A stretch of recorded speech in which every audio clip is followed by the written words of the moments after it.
नमो विष्णुपादाय कृष्णपृष्ठाय भूतले श्रीमते भक्ति वेदांता स्वामिनिति नामिने।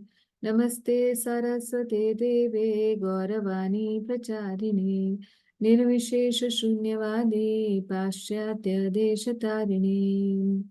जय श्री कृष्ण चैतन्य प्रभु नित्यानंद श्री अद्वैता गदाधर श्रीवासादि गौर भक्तवृंद। ओम नमो भगवते वासुदेवाय। ओम नमो भगवते वासुदेवाय। ओम नमो भगवते वासुदेवाय। नारायणं नमस्कृत्यां नरं चैव नरोत्तमां देवीं सरस्वतीं व्यासां ततो जयमुदीरयेत्। नष्टप्रायेषु भद्रेषु नित्यं भागवत सेवया भगवती उत्तम श्लोके भक्तिर्भवति नैष्ठिकी। असाधु साधुता दाये नति नीचोच्चता करा आनामुंच कथा चिन्मां प्रेम नारित कंठयो सुरा।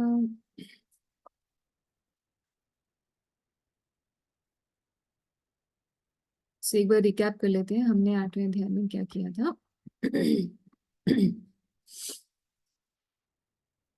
तो पहले के 6 श्लोकों में हमने देखा था कि महाराज परीक्षित जब उन्होंने ये सुना कि ब्रह्म नारद संवाद पिछले अध्याय में सुना था, तो ये सुनने पर उन्होंने पूछा कि सुखदेव गोस्वामी को कि आगे फिर नारद जी ने क्या किया, और उन्होंने कहा कि मुझे हरि कथा और सुननी है। और जिन विषयों के ऊपर पिछले अध्याय में चर्चा हुई थी उन विषयों को सुनने के बाद अब परीक्षित महाराज के पास बहुत सारे क्वेश्चंस थे। तो परीक्षित महाराज ने 7 से लेकर 23 जो श्लोक थे उसमें बहुत सारे प्रश्न पूछे, जिसमें जीव तत्व के बारे में, सृष्टि के बारे में, जो भौतिक और आध्यात्मिक प्रकृति है उससे रिलेटेड क्वेश्चंस पूछे, देवताओं से रिलेटेड क्वेश्चन पूछे। सबसे पहला क्वेश्चन ये पूछा कि जीवात्मा कैसे इस शरीर को स्वीकार कर लेती है, जो कि पूरी तरीके से चिन्मय है, आध्यात्मिक है और भगवान का अंश है। तो भगवान का अंश होते हुए उसमें इतना प्रताप है, मगर फिर भी कैसे एक बद्ध जीवन को स्वीकार कर लेती है, ये सबसे पहला क्वेश्चन था। और उसके बाद हमने देखा था कि बहुत सारे उन्होंने महाराज परीक्षित ने प्रश्न पूछे थे, जिनके फिर हमने देखे थे आंसर्स पूरी भागवतम में आगे आने वाले समय में हम लोग पढ़ेंगे। अलग अलग स्कंधों में उनके आंसर्स हैं, तो एक ही बार में सारे आंसर्स नहीं आएंगे। अब जो लास्ट पोर्शन रह गया था हमारा वो था 24 से 29, 5 श्लोकों में Sukhdev Goswami now he is preparing to give answers. तो ये वाला पोर्शन आज हम करेंगे। तो सीधे हम लोग भागवत पे चलते हैं, श्लोक नंबर 24 पर।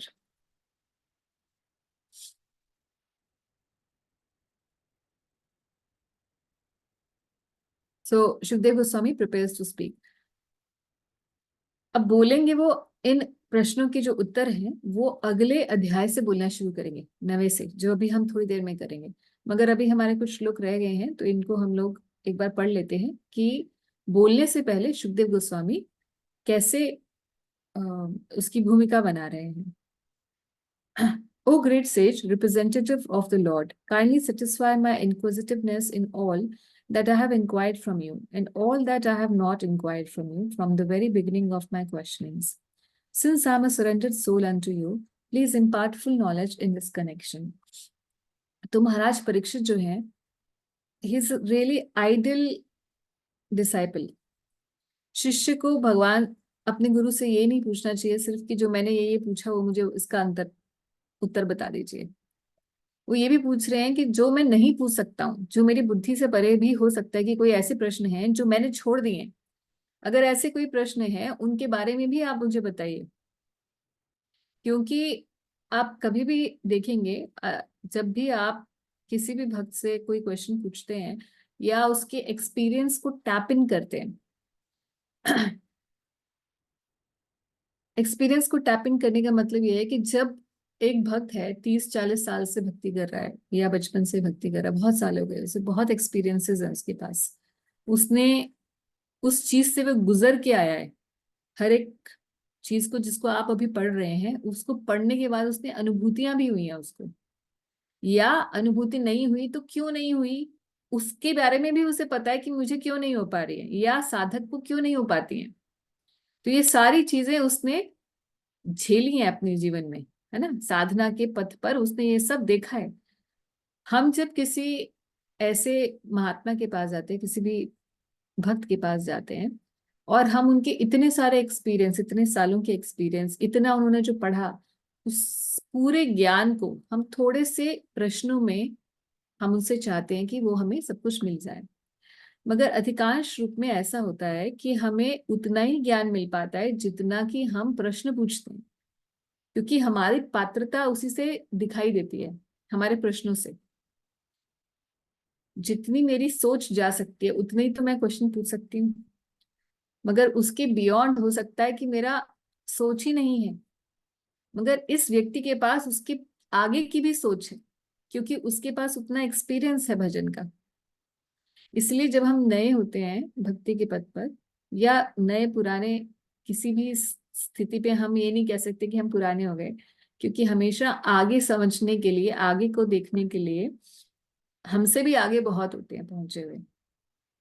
तो किसी भी स्तर पर हम जब जाएं प्रश्न करने के लिए, तो हम ये पूछ सकते हैं कि मेरे इस टॉपिक के ऊपर ये क्वेश्चंस हैं, मगर अगर और भी कोई क्वेश्चंस हैं, या इस संबंध में और भी कोई इंस्ट्रक्शन है जो मेरे लिए जरूरी है जानना, तो वो भी आप मुझे बताइए। तो ये बहुत अच्छा एक तरीका है जिससे हम इतने सारे एक्सपीरियंस जो उसने लिया है, उस साधक ने बड़े समय से प्रयत्न करके, उसे हम बहुत जल्दी पा सकते हैं।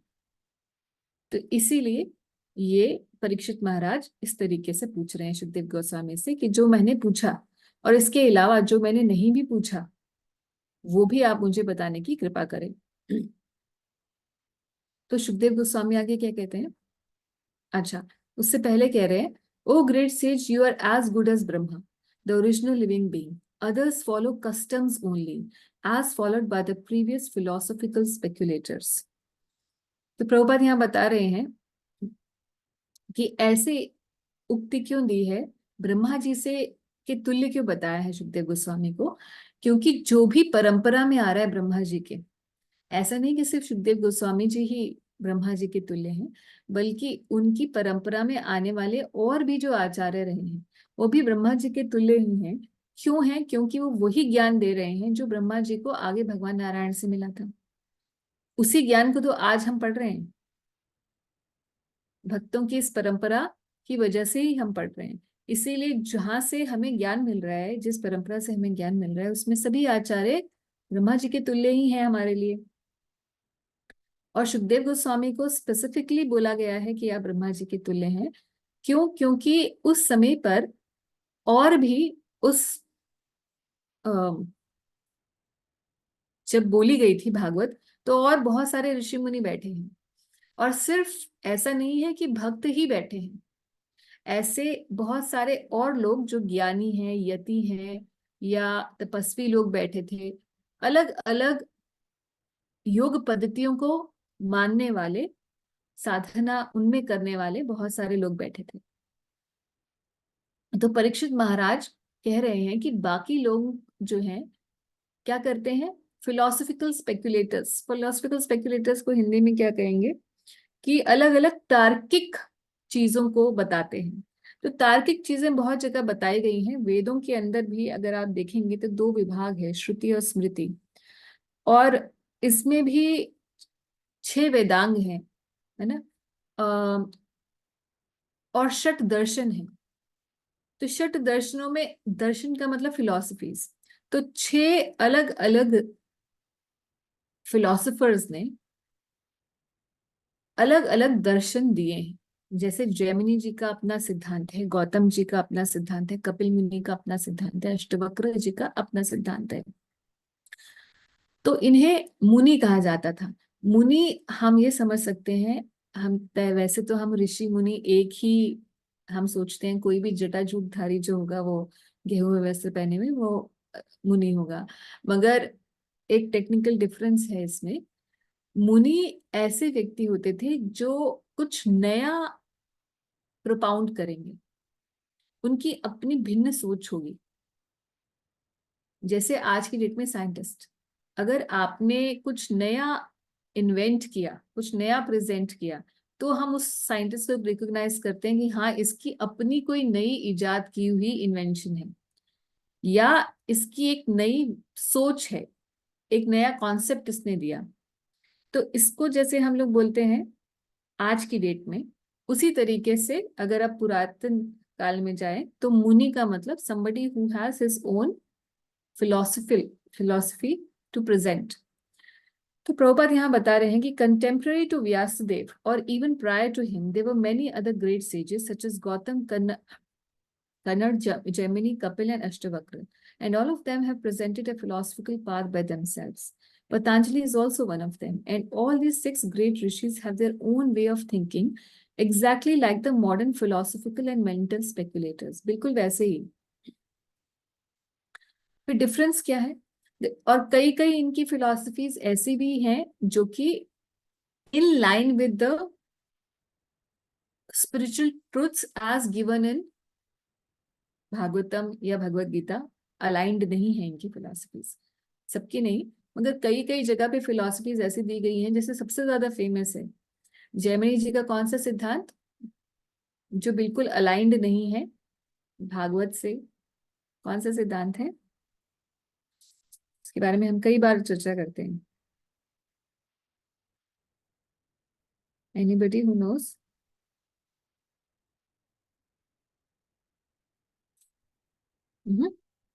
कर्म मीमांसा की थ्योरी है ना। कर्म मीमांसा की कर्म ही सबसे बड़ा है, और भगवान भी कर्मों के अधीन है। इस फिलॉसफी के अंदर फिर ये जब कॉन्सेप्ट दिया, तो इसका अर्थ ये हो गया कि भगवान को भी ऐसे कर्मों के अधीन होना पड़ेगा। अगर उन्होंने भी कोई ऐसा काम कर दिया जो कि उचित काम नहीं था, तो उन्हें भी उसका भोगना पड़ेगा, जैसे हम सब जीवात्मा को भोगना पड़ता है। इसीलिए बोलते हैं कि बाली को मारा, तो अब वो बाली जो था वही भेल बनकर आ गया, और उसने तीर मारा और अपने अगले जन्म में भगवान श्री कृष्ण के चरणों में लगाया, और तीर मारा गलती से, और फिर उसके बाद भगवान की मृत्यु हो गई। ऐसा सिद्धांत बोलते हैं ना, ऐसा बोला जाता है। लोग, आप अभी भी आप देखेंगे तो किसी से पूछेंगे कि अरे कृष्ण जी कैसे गए, तो जनता जो भक्त नहीं है, जो केवल कथाएं ऐसे ही सुन लेते हैं इधर उधर से, तो ऐसे ही बोलेंगे कि देखो जी, भगवान को भी आना पड़ता है और जन्म लेना पड़ता है, और जब भगवान भी जन्म लेते हैं तो माता के गर्भ से लेते हैं, इसलिए माँ सबसे ज्यादा महान है। माता पिता जो है उनकी पोजीशन भगवान से भी ऊपर है। कुछ भी इधर से उधर तोड़ जोड़ कर अपने बारे में जो सिद्धांत भागवत भगवत गीता के अनुरूप नहीं है, उसको भी बोल दिया जाता है। हालांकि कहने का मतलब ये नहीं है कि माता पिता की कोई उनकी श्रेष्ठता कम नहीं करने का बात है, मगर भगवान से कोई श्रेष्ठ नहीं हो सकता।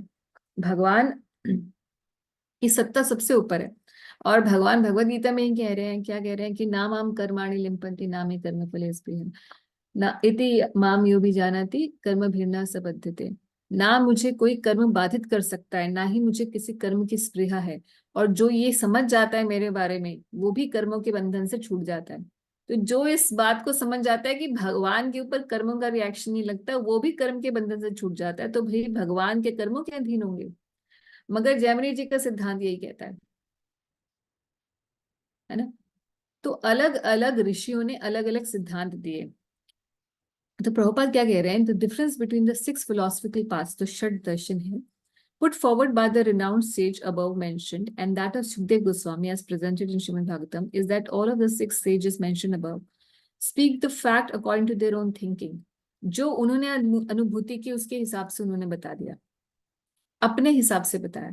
मगर सुखदेव गोस्वामी कैसे प्रेजेंट करें? He is presenting the knowledge which comes down directly from Brahma ji, who is known as Atmabhu, or born of and educated by the Almighty Personality of Godhead।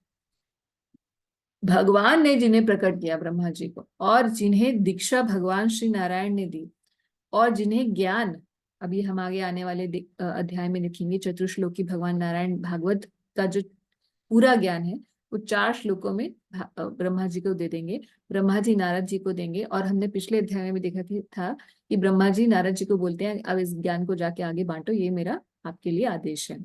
तो उसके बाद नारद जी, व्यास देव जी को, और इस प्रकार से परंपरा के थ्रू हमारे सामने आज हमारी स्क्रीन के ऊपर ये ज्ञान प्रेजेंटेड है। तो इसीलिए ब्रह्मा जी से तुल्य बताया सुखदेव गोस्वामी को। और ये भी समझना चाहिए कि और भी जो इसी परंपरा में, या और भी जितनी भी पुनीत परंपराएं हैं, वैष्णव परंपराएं, जिनमें भगवान के दिए गए ज्ञान को एज इट इज प्रेजेंट किया जाता है, आज तक भी प्रिजर्व करके रखा गया है, ऐसे आचार्य ब्रह्मा जी के तुल्य ही हैं। तो अपने आप से कोई बताने वाला, अपनी अनुभूतियों को बताने वाला, वो एक चीज है, मगर परंपरा के ज्ञान को एज इट इज प्रदान कर देने वाला, वो परंपरा के आचार्यों जैसा ही कोई हो सकता है। इसीलिए यहाँ परीक्षित महाराज ब्रह्मा जी से कंपैरिजन कर रहे हैं, उनकी तुलना कर रहे हैं सुखदेव गोस्वामी की। और फिर कह रहे हैं अगले श्लोक में कि आप ये मत सोचिएगा कि मैं भूखा प्यासा हूँ, 7 दिन का उपवास लेकर बैठा हूँ निर्जल, तो मैं शायद आपके बोलने से थक जाऊंगा। मैं बिल्कुल नहीं थकने वाला। तो आप बोलते जाइए फ्री फ्लो में, है ना। अभी हम लोग थक जाते हैं, मगर यहाँ पर श्रेष्ठ कोई सुनने वाला श्रोता कैसा होना चाहिए, उसकी ऐसी आतुरता होनी चाहिए कृष्ण कथा को सुनने के लिए कि भूख प्यास सब खत्म हो जाए। कोई बात नहीं, हमारी अभी उतनी स्थिति नहीं है, मगर कम से कम खाते पीते ही हम लोग सुन ले भागवत और समझ जाएं, इतना तो हम कर लें। कम से कम मनुष्य जन्म मिला है तो कहीं तो शुरुआत करनी ही पड़ेगी। अब सूत गोस्वामी कह रहे हैं, अब सूत गोस्वामी बीच में से कहाँ से आ गए? क्योंकि आप जानते हैं कि ये सारी कथा कौन किसको बता रहा है? सूत गोस्वामी बता रहे हैं शौनक आदि ऋषियों को। कहाँ पर? नैमिषारण्य में। भागवत की ये वाली जो, जिसको कृत किया गया है, जिसको कंपाइल किया गया है व्यासदेव जी द्वारा, ये उस समय की बोली गई भागवत है, जो कि सूत गोस्वामी शौनक आदि ऋषियों को बता रहे हैं।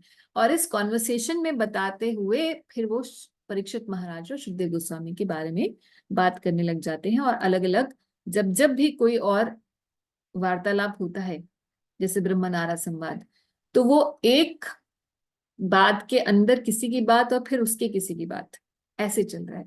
यानी कि मेन संवाद चल रहा है सूत गोस्वामी और शौनक आदि ऋषियों के बीच।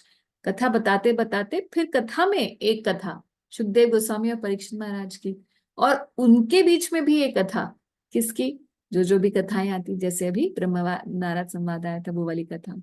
तो अब वापस से निकल के सूत गोस्वामी के बारे में बता रहे हैं कि सुद गोस्वामी ने आगे बताया कि Sukhdev Goswami being invited by Maharaj Parikshit to speak on the topics of Lord Shri Krishna with the devotees was very much pleased. तो हमेशा जो सही प्रश्न जब पूछे जाएंगे, तो जो बताने वाला है वो भी खुशी खुशी बताता है।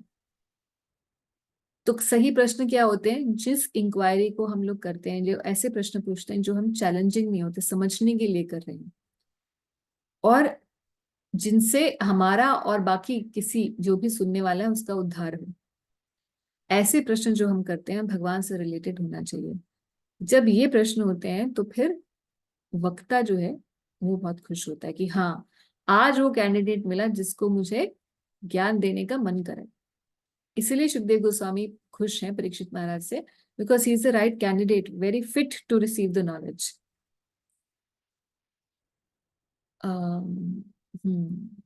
ये बहुत सुंदर श्लोक है भागवत का। भागवत की महिमा पर ही है ये श्लोक। He just began to reply to the inquiries of Maharaj Parikshit by saying that the science of personality of Godhead was spoken first by the Lord himself to Brahma when he was first born. Srimad Bhagavatam is a supplementary Vedic literature and it is just in pursuance of the Vedas. ये कौन बोल रहे हैं? सुद गोस्वामी कह रहे हैं कि सुखदेव गोस्वामी ने ऐसा कहा, सुखदेव गोस्वामी ने ऐसा कहा कि मैं आपकी सारे प्रश्नों का उत्तर दूंगा। कैसे दूंगा? नेक्स्ट चैप्टर का नाम प्रभुपाद जी ने रखा है अगले ही अध्याय का, answers by citing the Lord's, what is it, by citing the Lord's version, answers by citing the Lord's version. यानी कि अब जो प्रश्नों के उत्तर देने वाले हैं अगले अध्याय से, वो ब्रह्मा जी और नारायण भगवान श्री हरि के बीच में जो संवाद हुआ था, उस संवाद को साइट करते हुए कि उस कॉन्वर्सेशन में, उन दोनों के आपस के संवाद में यही प्रश्न काफी सारे आपके पूछे गए थे जो आप मुझसे पूछ रहे हैं परीक्षित महाराज। यही प्रश्न उधर की कॉन्वर्सेशन में हुए थे और उसी को साइट करके, उसी का को उद्धृत करके मैं आपके प्रश्नों का उत्तर देने वाला हूं। तो इसीलिए हम देख सकते हैं कि श्रीमद् भागवतम एक सप्लीमेंट्री वैदिक लिटरेचर है। कोई ये ना बोले कि वेदों का पाठ तो है नहीं, क्योंकि ये तो एक पुराण है। क्योंकि यहाँ पर जो ज्ञान आ रहा है, वेद क्या है, भगवान के मुख से निकली हुई वाणी ही है ना। और यहाँ पर भी जो भागवत बोली जाने वाली है, जिन प्रश्नों का उत्तर जिस आधार पर बोलने जाने वाला है, वो आधार वही है, भगवान नारायण ही बोल रहे हैं। इसीलिए ये इन परसुएंस ऑफ वेद है, ये वेदों का ही एक्सप्लेनेशन है। इसीलिए कह रहे हैं कि मैं आपको प्रश्नों का उत्तर उन वाक्यों के द्वारा दूंगा जो भगवान ने बोले थे, spoken first by the Lord himself to Brahma when he was born. जब ब्रह्मा जी प्रकट हुए थे भगवान के नाभि कमल से, तो उनके बीच में जो संवाद है उसे अब वो बताने वाले हैं, ऐसा बता रहे हैं। He also prepared himself to reply to all that King Parikshit inquired from him. Parikshit Maharaj was the best in the dynasty of Pandu, and thus he was able to ask the right question from the right person. तो अब परीक्षित महाराज की भी glorification की सुद गोस्वामी ने, और उधर सुखदेव गोस्वामी की भी ग्लोरिफिकेशन की। और अब जो है सुद गोस्वामी बता रहे हैं कि उनके बीच में क्या कॉन्वर्सेशन हुई, सुखदेव गोस्वामी ने किस प्रकार से ब्रह्मा और नारायण जी का जो संवाद है उसको उद्धृत करते हुए किन किन प्रश्नों का किस प्रकार से उत्तर दिया। तो प्रश्न कौन कौन से थे, एक बार हम लोग देख लेते हैं परीक्षित महाराज के कौन से क्वेश्चन थे जो उन्होंने पूछे। पहला क्वेश्चन पूछा था, हाउ डिड द जीवा who spiritual attains a body which is material. भाई जीवात्मा पूरी तरीके से आध्यात्मिक है, मगर उसके बाद भी वो भौतिक शरीर कैसे ग्रहण कर लेती है, कैसे फंस जाती है, ये पहला प्रश्न है। दूसरा क्वेश्चन क्या है, both the Lord and the common living entities assume bodies, but what is the difference between them. भगवान भी अलग अलग अवतार लेते हैं, कभी वराह बनते हैं, कभी कच्छप बनते हैं, कभी शुकर बनते हैं, कभी मीन अवतार ले लेते हैं। तो अलग अलग योनियों में ऐसा लगता है जा रहे हैं, जैसे हम लोग भी कहते हैं ना कि अलग अलग योनियों में जीवात्मा जाती है। तो भाई भगवान भी कर रहे हैं, हम भी कर रहे हैं, फिर फर्क ही क्या है इनमें, हमारे उनमें कोई फर्क तो होना चाहिए, क्या फर्क है। फिर पूछ रहे हैं कि Brahma ji appeared from the navel of the Lord, is the form of the Lord similar to that of the material body of Brahma और डिफरेंट। जैसे ब्रह्मा जी भगवान के नाभि कमल से प्रकट हुए, तो क्या ब्रह्मा जी जैसे ही उनके पिताजी हैं भगवान नारायण, वो भी ऐसे ही हैं दिखने में, क्या उनकी भी वैसी ही शरीर है, वैसा ही वपु है जैसे ब्रह्मा जी का जो शरीर है नश्वर शरीर है, तो क्या भगवान नारायण का भी ऐसा ही है। Where does the master of Maya, हाँ, तो कानु दक्षाय विष्णु कहाँ पर शयन करते हैं, ये प्रश्न पूछा था। और फिर पूछा था भगवान की विराट रूप से रिलेटेड क्वेश्चन। फिर पूछा था कल्प क्या होता है, समय के डिविजन्स पूछे थे, टाइम के डिविजन्स, कल्प क्या होता है, विकल्प क्या होता है, और हाँ अलग अलग योनियों में क्या क्या आयु होती है सबकी, अलग अलग कर्मों की क्या गतियां होती हैं, ये पूछा था। Creation of various places in the universe and their inhabitants, अलग अलग लोग कौन से हैं इस पूरी सृष्टि में, वो बताइए मुझे। ये इस यूनिवर्स, ये पूरा ब्रह्मांड जो कितना बड़ा है, डायमेंशंस क्या है इसके, कैरेक्टरिस्टिक्स। देन फिर क्या पूछा था, वर्णाश्रम की कैरेक्टरिस्टिक्स क्या है, अलग अलग लोगों की क्या क्या रिस्पॉन्सिबिलिटीज होती है, वर्ण और आश्रम के हिसाब से हमारा क्या धर्म होना चाहिए। तो साधारण धर्म क्या है, और आपद धर्म क्या है, इत्यादि ये सब। और युग धर्म क्या है, युग अवतार कौन कौन से हुए थे। उसके बाद फिर पुरुष अवतारों की कथा, योग मिश्रित भक्ति, सांख्य, फिलॉसफी, और इतने सारे क्वेश्चंस पूछे हैं कि जिससे पूरा बेस बन गया आगे भागवत का। फिर पूछा कंक्लूजन क्या है, वेदों का, उपवेदों का, इतिहास और पुराण, इन सबका मिला के कंक्लूजन बता दीजिए, क्योंकि 7 ही दिन है अपने पास, और हमारे पास भी इतना ही टाइम है, हमारे पास भी ज्यादा नहीं है। क्योंकि अगर हम पूरी अपनी लाइफ की जर्नी में देखेंगे ना, तो कितने दिन हम लोग भागवत पढ़ते हैं, हम भी इतना ही टाइम लेके चले हुए हैं। कोई ये ना सोचे हमारी तो भी बहुत साल पड़े हुए हैं, क्योंकि इतने सालों में हम कितना समय देने वाले हैं भक्ति को, बहुत कम ही समय देने वाले हैं ना, बहुत थोड़ा ही हमारा समय आएगा। संसार से मुक्ति कैसे होती है ये पूछा था। और फिर क्या पूछा, धर्म अर्थ काम मोक्ष के बारे में पूछा। और हाँ, नित्य सिद्ध भक्तों के बारे में पूछा, और भगवान की योग माया से कैसे भगवान सब लीलाएं करते हैं, और फिर उसके बाद कैसे अप्रकट भी हो जाते हैं संसार से। ये सारी चीजें परीक्षित महाराज ने पूछी। तो बहुत सारे प्रश्न परीक्षित महाराज के थे। और अब अगला अध्याय, जिसके अंदर ब्रह्मा जी और भगवान नारायण के बीच में क्या कॉन्वर्सेशन हुई, ये कहाँ से आ गया संवाद, क्योंकि सुखदेव गोस्वामी महाराज परीक्षित के इन सभी क्वेश्चंस का आंसर देने वाले हैं। मगर जब आंसर दे रहे हैं तो ऐसे नहीं दे रहे कि जो उन्होंने समझा हुआ है केवल उसके हिसाब से, वो पास्ट एक्सपीरियंस भी बता रहे हैं कि ऐसा ही सृष्टि में पहले भी ऐसा एक कॉन्वर्सेशन हुआ है जिसमें इन सब क्वेश्चंस का आंसर हुआ है। वो वाला कॉन्वर्सेशन मैं आपको बताने वाली हूँ, वो कथा मैं आपको बताऊंगा। तो इस प्रकार से, इस वजह से ये कथा बीच में आ जाएगी। और इसी कथा के अंदर भगवान नारायण और ब्रह्मा जी के बीच में जो चतुश्लोकी भागवत है, जो मूल भागवत के 4 श्लोक हैं, जिनके द्वारा भागवत फिर आगे एक्सपैंड होती है, वो सब यहाँ पर बोले जाएंगे। ऐसे ही भगवत गीता में भी 4 चतुर्श्लोकी है भगवत गीता, जानते हैं आप। एक श्लोकी भगवत गीता भी है। कौन सी है एक श्लोकी, कौन सा एक श्लोक है वो भगवत गीता का, जो एक ही श्लोक में सब कुछ है। माधुरी 10.8 9 10 11 पता है, वो चतुश्लोकी के। वो चतुर्श्लोकी है। और एक श्लोकी क्या है? माता जी सर्वधर्मान परित्यज्य। सर्वधर्मन परित्याज्य मामेकं शरणं व्रज। 1866, वो 1866। एक श्लोकी भगवत गीता है। तो बेसिकली सार के रूप में है। तो इसी तरीके से अब हम भागवत के भी जो 4 श्लोक हैं, आप लोगों को, मुझे पता नहीं है, हो सकता है कईयों को चतुर्श्लोकी भगवत गीता याद होगी। अगर नहीं है तो 10वें अध्याय का 8वां 9वां 10वां और 11वां, ये 4 श्लोक, ये आप याद कर लीजिए। भगवत गीता के मूल हैं, मूल श्लोकों में से है चतुर्श्लोकी भगवत गीता। ऐसे ही अगर आपको वो याद है, बहुत अच्छी बात है। उसके साथ साथ भागवत के भी अब जो चतुर्श्लोकी आने वाली है, जो भगवान बोलेंगे भगवान नारायण, उसको भी याद कर लीजिएगा। ये 4 श्लोक मूल श्लोक भागवत के हैं, तो इनको याद करना चाहिए। ठीक। तो हम इस अध्याय, जो हम 9वां अध्याय शुरू करने वाले हैं, उसके बारे में हम लोग पढ़ लेते हैं कि उसका उसमें क्या क्या बताया जाएगा। So canto 2 chapter 9 answers by citing the Lord's version. तो पहले 3 श्लोकों में जो सबसे पहला क्वेश्चन था परीक्षित महाराज का, कि जीवात्मा आध्यात्मिक होते हुए भी कैसे एक भौतिक शरीर को के अंदर फंस जाती है, उसके बारे में सीधा सबसे पहले उसी का ही उत्तर देंगे। So answer to question number 1, how does jiva accepts material body, ये 3 श्लोकों में है। तो हम ये जानते हैं भगवत गीता से कई जगह भगवान ने इस बात को बताया है, अलग अलग अध्यायों में।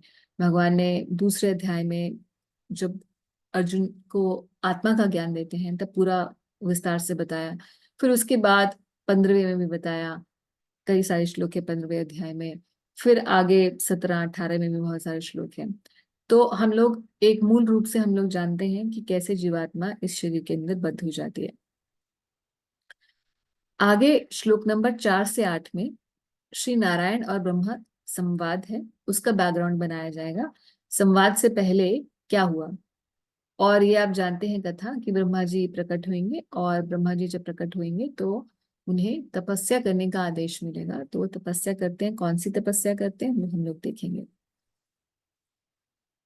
फिर श्लोक नंबर 9 से 18 ब्रह्मा जी को भगवान तपस्या के कंक्लूजन पे, तपस्या जब इनकी संपन्न होती है तो भगवान के दर्शन होते हैं। और केवल भगवान के ही नहीं, बल्कि आध्यात्मिक जगत के भी दर्शन होते हैं। तो ये एक बड़ी इंपॉर्टेंट चीज है।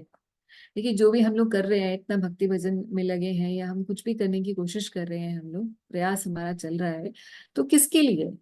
व्हाट डू वी वांट, क्या प्रयोजन है, व्हाट इज द गोल?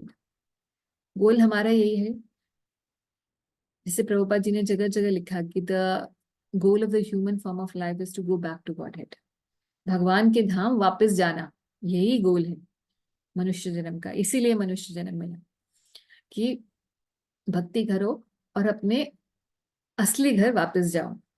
फिर आगे के ग्रंथों में प्रभुपाद जी लिखते हैं कि भगवान के धाम जाना तो एक बात है, ये एक छोटा गोल है, हालांकि ये भी गोल बहुत ही बड़ा गोल है, बट कहते हैं कि इसके आगे भी एक गोल है, इसके आगे भी प्रयोजन है, और वो प्रयोजन है प्रेम, भगवान का प्रेम पाना। तो भगवान के धाम जाके क्या करेंगे हम, किस लिए जाना चाहते हैं? तो हम लोग देखेंगे कि प्रारंभिक स्थिति में भगवान के धाम जाने की जो इच्छा होती है वो हमारी इसलिए होती है क्योंकि हमें लगता है अरे बड़ी अच्छी जगह है ना, तो हमें दोबारा मरना नहीं पड़ेगा, और हमें सब कुछ जो भी हमें चाहिए वो कल्प वृक्षों से बना हुआ वो संसार है, जो इच्छा करो वही सामने प्रस्तुत हो जाता है। बिल्कुल ऐसे लगता है कि वंडरलैंड होता है ना, एलिस इन वंडरलैंड, वैसी वाली सिचुएशन कि जो भी आप चाहेंगे वो प्रकट हो जाएगा। चिंतामणि धाम, अरे वाह बहुत अच्छी जगह है, यहाँ पे तो हम यहाँ पे तो हम चिंता में ही फंसे रहते हैं और वो चिंतामणि है, क्या बात है, बिल्कुल ही ऑपोजिट है। और जन्म मृत्यु के चक्कर से छूट जाएंगे, बार बार शरीर नहीं बदलना पड़ेगा, नीचे की योनियों में नहीं जाना पड़ेगा, जानवर नहीं बनना पड़ेगा। अरे ये तो बहुत अच्छा है, सौदा है, तो एक ही जन्म लगाकर ये कर सकते हैं। मगर ऐसी सोच जो है वो एक्चुअली होती है मोक्ष की सोच, और इसमें सिर्फ एक ही दोष है, और वो दोष ये है, हालांकि ये भुक्ति की कामना से मुक्ति की कामना ज्यादा अच्छी है, क्योंकि भोगों की कामना रखना तो इसी संसार में हमें लिप्त रखेगा, एक के बाद एक हम गलत काम करते जाएंगे उन भोगों की कामना में। मगर उसके अलावा अगर हम मोक्ष की कामना करेंगे तो कम से कम गलत काम करने से तो बच ही जाएंगे इस दुनिया में, और हो सकता है कि किसी को मोक्ष भी प्राप्त हो जाए अगर सिंसियर साधक है तो भोग और मोक्ष में से मोक्ष की कामना रखना अच्छा है, मगर फिर भी मोक्ष की कामना में एक ही गड़बड़ है कि उसमें भी सेंटर हम ही है, कि हम इस मृत्यु संसार से छुट्टी चाहते हैं भगवान, अब हमें दोबारा जन्म नहीं लेना यहाँ पर। तो अब यहाँ पर भी एक खोट ये है कि सेंटर में मैं ही हूँ, मेरी इच्छा है, इसको भगवान आप पूरा कर दीजिए। हम ये नहीं बोल रहे कि भगवान आपकी क्या इच्छा है उसको मैं पूरा करूं, क्योंकि मैं आपका सेवक हूँ। तो हनुमान जी है ना, भगवान के सामने बैठे हैं, भगवान राम के, हाथ जोड़ के कि जैसे ही सेवा बोलेंगी मैं बस करने के लिए आतुर हूँ, उसी समय करूंगा। तो उनके जीवन का मूल क्या, भक्त के जीवन का मूल क्या है कि भगवान मुझे आदेश दें और मैं उनकी सेवा करूं, ऐसा प्रेम का संबंध, ऐसी स्थिति, ये भक्तों की स्थिति होनी चाहिए। उससे पहले के सारे जो हैं वो मोक्षकामी है, मोक्षकामी अच्छे हैं, मगर एक ही प्रॉब्लम है कि उनको प्रेम नहीं है भगवान से, इसीलिए भगवान के साथ बड़ा प्रगाढ़ संबंध नहीं हो पाता मोक्षकामियों का। और इसीलिए क्या होता है कि अगर उनकी मोक्ष की कामना भी प्रॉपर तरीके से नहीं प्रकट की जाए तो फिर वो फंस जाते हैं, ब्रह्म में फंस जाते हैं, लीन होने की चेष्टा करते हैं, फिर बार बार गिरते रहते हैं। तो यहाँ पर असली सुख नहीं है। ये सब फाइनली जो भी हम भक्ति भजन करेंगे तो उससे हुआ क्या, प्रेम की जब हम बात करेंगे तो प्रेम के पथ पर फिर भगवान के दर्शन होते हैं, और भगवान के साथ साथ भगवान के धाम के भी दर्शन होते हैं, और केवल दर्शन ही नहीं होते, हम उस धाम में प्रवेश कर जाते हैं। तो पूरा जो गौड़ीय वैष्णव सिद्धांत है वो इस प्रकार से चलता है कि भक्ति की 9 सीढ़ियां हैं, उसमें सबसे पहले साधक श्रद्धा से शुरू करता है। जिसके भी हृदय में थोड़ी सी भी श्रद्धा है भगवान के लिए, वो क्या करेगा, श्रद्धा से क्या होगा, इमिडिएटली वो ढूंढेगा कि कहीं हमें यूट्यूब खोलेगा और देखेगा कि कोई प्रवचन ही सुन लूं, सुबह सुबह कोई अच्छी बात ही सुन लूं। हाँ, अभी साधु संघ की तरीके अलग हो गए हैं, ऑनलाइन हो चुका है साधु संघ। तो जो भी है किसी प्रकार से साधु संघ करेगा, साधु का संग करते ही वो साधु क्या बताएगा, किसी भी का प्रवचन सुनेगा तो बोलेगा भैया नाम जपो, भगवान का नाम जपो, तो नाम जपना शुरू कर देगा, तो भजन क्रिया स्टार्ट हो गई। तो श्रद्धा, साधु संग, फिर भजन क्रिया। भजन क्रिया होने से क्या होगा, हृदय के अनर्थ हैं वो खत्म होने लग जाएंगे। तो चौथी सीढ़ी अनर्थ निवृत्ति, ये सबसे बड़ी सीढ़ी है। इसमें कई जन्म भी लग सकते हैं, बहुत सारे जन्म भी लग सकते हैं, 100 200 500 1000 और एक भी चल सकता है। श्री भक्ति सिद्धांत ठाकुर कहते हैं कि कम से कम भक्त को प्रेम की स्थिति तक पहुंचने में, अगर वो बहुत बढ़िया से भक्ति कर रहा है, बहुत लगन से भक्ति कर रहा है, कम से कम उसे 3 जन्म चाहिए वहां तक पहुंचने के लिए, प्रेम तक पहुंचने के लिए। तो जो भी है, यहाँ पे कितना समय लगेगा ये भगवान पे निर्भर नहीं है, ये हमारे पे निर्भर है। अब हमारी मर्जी है कि हम इस काम में कितनी भी देर लगा दें, कितने जन्म हम लेना चाहते हैं और उसके बाद हम पहुंचना चाहते हैं, ये हमारे ऊपर है। तो अनर्थ निवृत्ति होने के बाद व्यक्ति के पास निष्ठा की स्थिति आती है। निष्ठा की स्थिति पे भी कुछ अनर्थ रह जाते हैं, मगर प्रायः सब खत्म हो जाते हैं। 75% प्योर हो चुका होता है व्यक्ति निष्ठा के स्तर पर। अब ऐसी स्थिति है कि अब वो उसे कोई हिला नहीं सकता। कोई बोले कि भक्ति भक्ति क्या कर रहा है, टाइम पास कर रहा है, क्यों, अपने बीवी बच्चे संभाल, पैसे कमा, कोई कुछ भी बोल दे उसको, उसका ध्येय एकदम फिक्स हो चुका है, उसे वही करना है, उसे केवल भगवत प्राप्ति पे ही चलना है, कोई उसको हिला नहीं सकता अब इस गोल से। उससे पहले तक हमें कोई भी हिला सकता है, ये मान के चलिएगा कि हम किसी भी समय हिल सकते हैं। जैसे ही हमारे जीवन में कोई प्रलोभन आएगा, माया हमें अपनी तरफ खींच लेगी। किसी भी रूप में हो सकती है, पैसे के रूप में हो सकती है, स्त्री के रूप में हो सकती है, बच्चों के रूप में हो सकती है, घर परिवार के रूप में हो सकती है, माता पिता के रूप में हो सकती है, जो भी हमारे आसपास हो, घर की सुख सुविधाओं के रूप में हो सकती है, किसी भी रूप में माया आ सकती है और हमें पता भी नहीं चलेगा। तो निष्ठा के स्तर पे व्यक्ति निष्ठ हो जाता है, फिर वो निष्ठता भजन क्रिया करता है। निष्ठा के से युक्त भजन क्रिया होती है उसकी। उससे पहले अनिष्ठिता भजन क्रिया चलती है। अनिष्ठिता भजन क्रिया मतलब पूर्ण निष्ठा से नहीं है। हम ये सोचते हैं पहले कि अरे मैं तो बहुत अच्छे से भजन कर रहा हूँ, मैं तो इतनी माला करता हूँ एकादशी में, निर्जला करता हूँ मैं, 64 माला करता हूँ एकादशी पे, और मुझे इतने साल हो गए। कितने भी साल हो जाए, कितना भी कुछ भी आप बोल लीजिए, it's not about time, it's about quality. तो प्रगाढ़ निष्ठा आ जाती है। निष्ठा का स्तर कैसे पता चलेगा कि मेरा निष्ठा का स्तर आ गया है? निष्ठा का स्तर आने का मतलब है कि आप में अटर ह्यूमिलिटी आ चुकी है। अटर ह्यूमिलिटी यानी कि दैन्य की भावना, अति विनम्र हो जाता है व्यक्ति। सिर्फ पोलाइट सुनने में जरूरी नहीं है कि वो पोलाइट होगा। अति विनम्र भगवान के सामने, भगवान के समक्ष वो ऐसा हो जाता है कि मैं आपके सामने तृण मात्र हूं भगवान, ऐसी उसके हृदय से ऐसी अनुभूति होती है। तो निष्ठा समझ लीजिए कि निष्ठा आ गई है। और काम क्रोध खत्म हो जाता है निष्ठा के स्तर पर। मोड ऑफ पैशन यानी कि तमोगुण और रजोगुण खत्म हो चुके होते हैं। केवल सत्व में व्यक्ति स्थित हो जाता है, सत्वगुणी बन जाता है पूरी तरीके से। ये निष्ठा का स्तर है। निष्ठा का स्तर बहुत ऊंचा स्तर है, क्योंकि यहाँ आने के बाद फिर नीचे फिसलना बहुत ही मुश्किल है। निष्ठा के बाद फिर क्या आएगा? रुचि। रुचि आ गई है तो रुचि तो आज भी है हमारी, तभी तो हम ये सुन रहे हैं, नहीं तो हम टीवी देख रहे होते। मगर ये वो रुचि नहीं, ये रुचि का आभास है। बहुत ही छोटी सी है ये रुचि हमारी क्योंकि हम 1 घंटा ही सुन सकते हैं, 1-2 घंटा ही पढ़ सकते हैं भागवत। उसके बाद हमारी रुचि होगी कि हम कुछ और देख लें, कुछ खा लें, किसी से बात कर लें। सारे दिन बैठ के हमसे भजन नहीं होता। रुचि वो स्तर है, कैसे पता चलेगा कि हमें हमारा वो स्तर आ गया है? साधक को कैसे पता चलेगा? तो रुचि के स्तर पर क्या होगा? ना धनम ना जनम ना सुंदरिम कविताम व जगदीश कामे मम जन्मनि जन्मनि ईश्वरे भवतात भक्ति रहे तो की तुरी। कि हे भगवान, मुझे ना तो क्या, ना धन चाहिए ना जन चाहिए, neither I want money nor I want followers.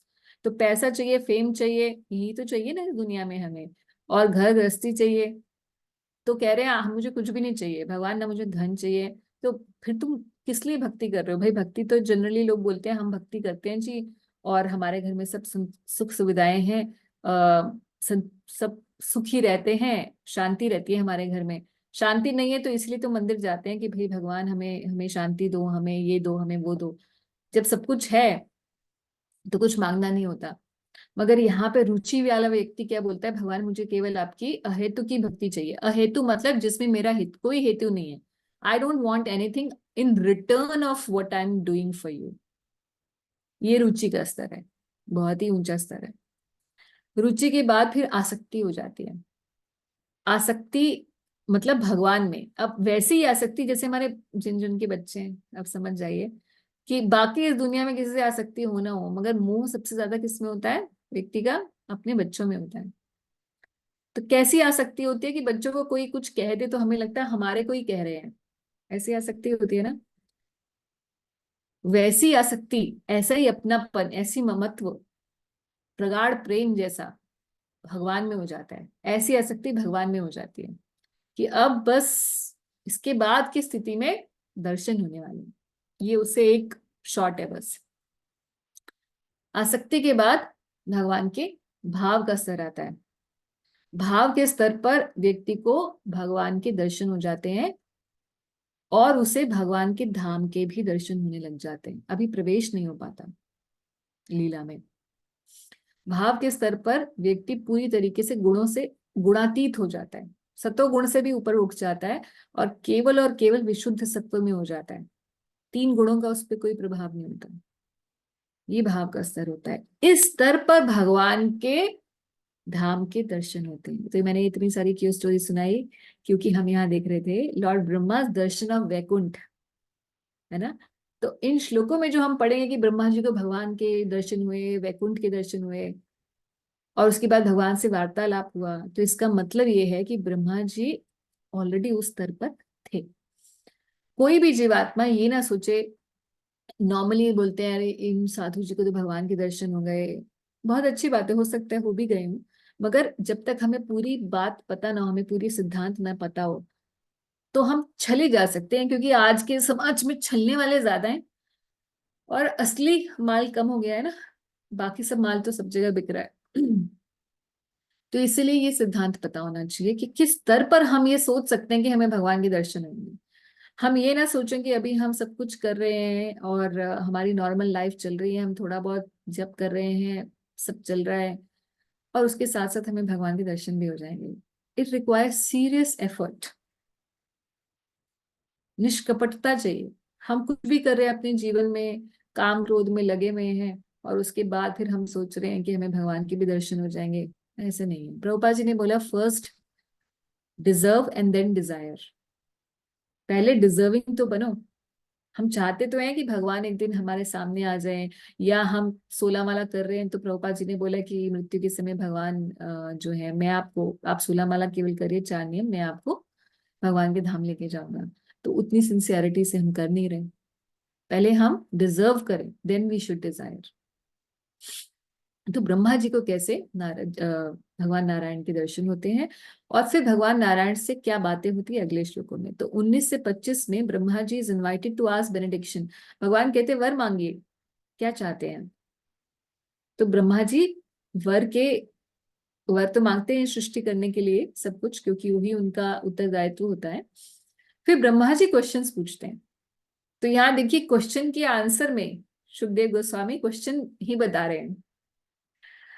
Answer देना था परीक्षित महाराज को, सुखदेव गोस्वामी को, और उस आंसर में क्या बता रहे और आगे के क्वेश्चन और फिर उनका आंसर्स।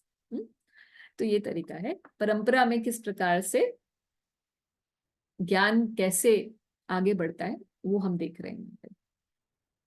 और उसके बाद श्लोक नंबर 31 से 46 में चतुर्श्लोकी भागवत बोली जाएगी। भगवान नारायण उनको 4 श्लोकों में भागवत बताएंगे और फिर किस प्रकार से ये चतुर्श्लोकी भागवत आगे एक्सपैंड करती है परंपरा में, और कौन इसे किसको देता है और परंपरागत रूप से किस प्रकार से ज्ञान आगे बढ़ता है, ये बताया जाएगा। तो इंटरेस्टिंग चैप्टर है। अभी हम लोग चैप्टर शुरू करते हैं। सॉरी।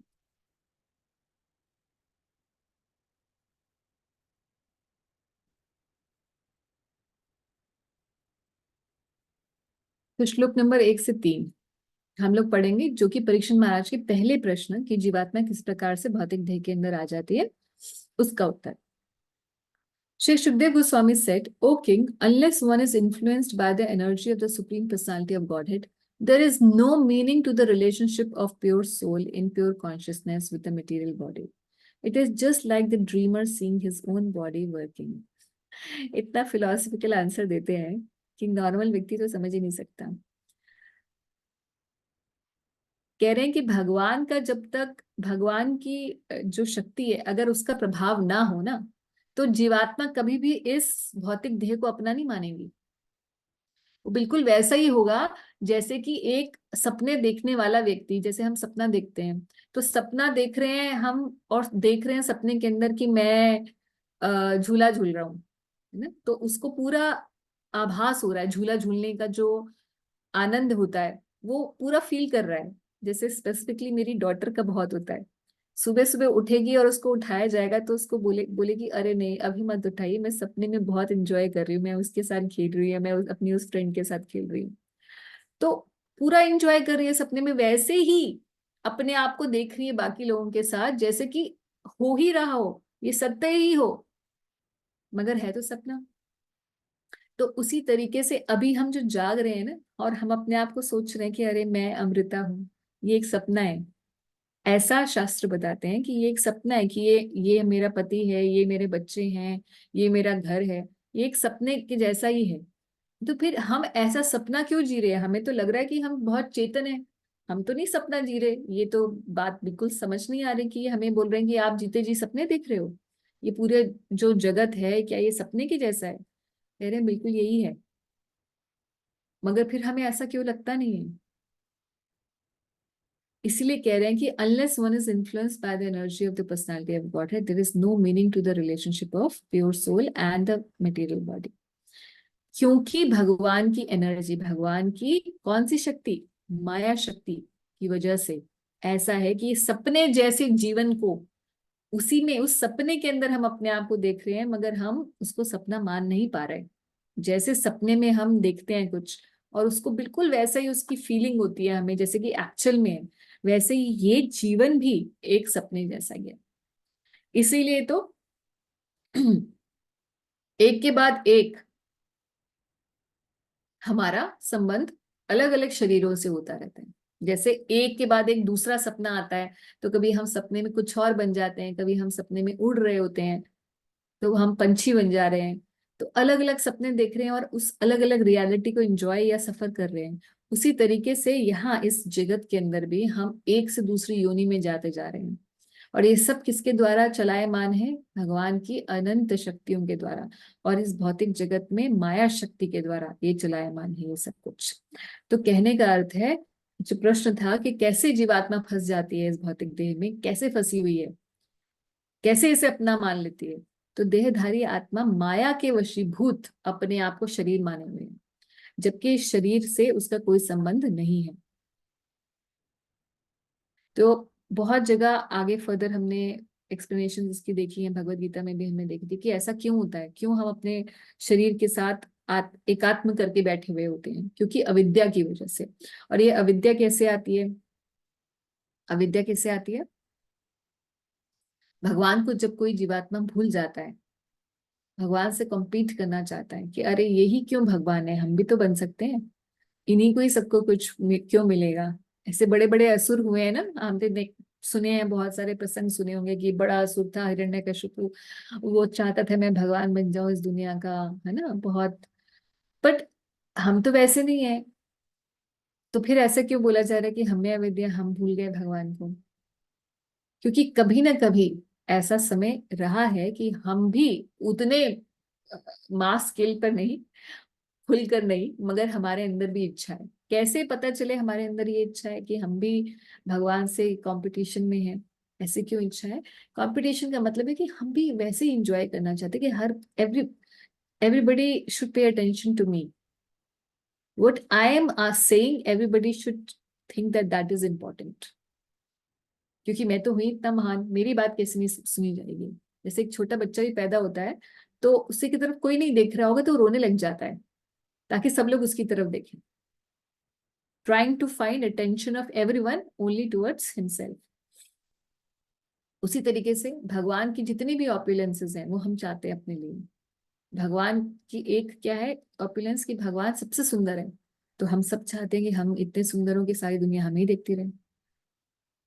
भगवान के दूसरा आकर्षण का तरीका क्या है, क्यों आकर्षक है भगवान? क्योंकि भगवान हर लक्ष्मीपति हैं, उनसे ज्यादा रिच कोई नहीं, हम सब रिच बनना चाहते हैं। उनसे ज्यादा ज्ञानी कोई नहीं है, हम भी ज्ञानी बनना चाहते हैं। हम में से हर कोई को थोड़ा सा भी ज्ञान होता है तो हम फ्लॉन्ट करते हैं कि हमें ये पता है, इसको ऐसे बनाते हैं, इसको ऐसे करते हैं।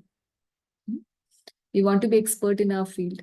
तो भगवान की जितनी भी ऑपुलेंसेस हैं, या फिर अगर कोई साधु महात्मा बन जाए, ये सब छोड़ दे, तो उसको किस पे अहंकार हो जाता है? अपने वैराग्य पर अहंकार हो जाता है। तो भगवान की ये ऑपुलेंस है, सबसे बड़े वैरागी भगवान। तो चाहे भोगी हो चाहे वैरागी हो, हर कोई कंपटीशन तो उन्हीं से ही कर रहा है। तो बड़े सूक्ष्म रूप से सोचा जाए तो यही बात है कि हम सेवा वृत्ति के बजाय भगवान की जो ये भगवत्ता है उसके किसी अंश को प्राप्त करना चाहते हैं।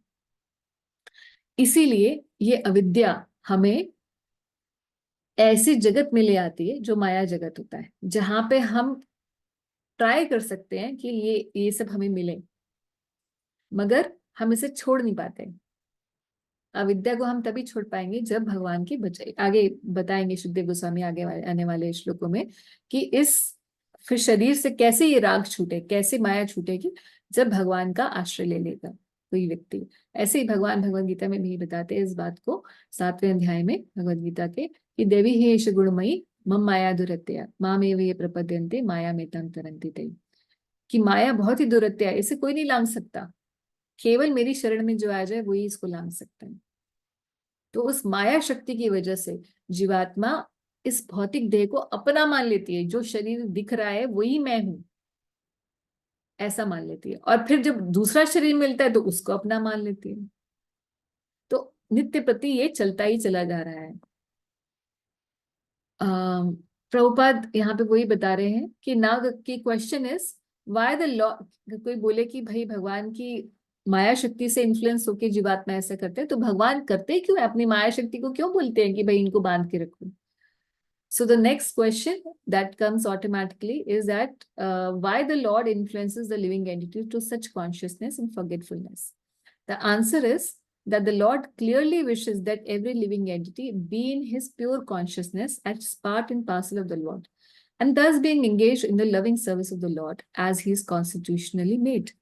But because the living entity is partially independent also, क्योंकि जीवात्मा के पास अपनी एक छोटी सी स्वतंत्रता भी है, he may not be willing to serve the Lord. उसका मन नहीं है भगवान की सेवा करने का. So in that way, then he has to come to the material world. इसीलिए फिर उसे माया जगत में आना पड़ता है. So इस फिलॉसफी को हम लोग जानते हैं. प्रभुपाद जी के बहुत जगह भगवद गीता में प्रभुपाद जी ने इसे एक्सप्लेन किया है. अगले श्लोक पे चलते हैं. The illusion living entity appears in so many forms which are offered by the external energy of the Lord, and the encaged living entity, while enjoying in the mode of material nature, misconceives thinking in terms of I and mine.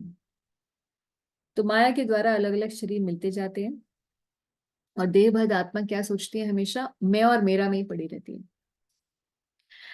अहम मम इति, यही एक slogan है इस दुनिया का, मैं और मेरा. इधर उधर कौन मर रहा है कोई फर्क नहीं पड़ रहा, मगर हमारे घर में कोई मर गया तो हम रोएंगे. कहीं और अर्थक्वेक आया तो हम सोचेंगे अच्छा वहीं आया ना, यहाँ ना आए.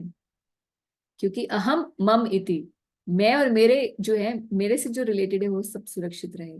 दूसरों में क्यों ममता है? वो भी इसलिए क्योंकि इस शरीर से जुड़े हुए हैं लोग. जब भजन करने से इस शरीर से ही ममता खत्म हो जाती है तो इस शरीर से जो जुड़े हुए होते हैं उनमें भी ममता नहीं रहती. सबसे ज्यादा ममता किसी व्यक्ति को होती है ना, वो अपने शरीर से ही होती है कि मैं जिंदा रहूं. सबसे पहली प्रायोरिटी होती है, अपनी प्रायोरिटी सबसे पहले होती है. तो अहम ममिति में हम सभी फंसे में, कोई भी नहीं है ऐसा छूटा हुआ, क्योंकि ये मृत्यु संसार का यही नियम है. यहाँ पर अगर हमने ऐसा नहीं सोचा तो हम यहाँ पे फंक्शन नहीं कर सकते. यहाँ फंक्शन करने के लिए अविद्या का होना बहुत जरूरी है.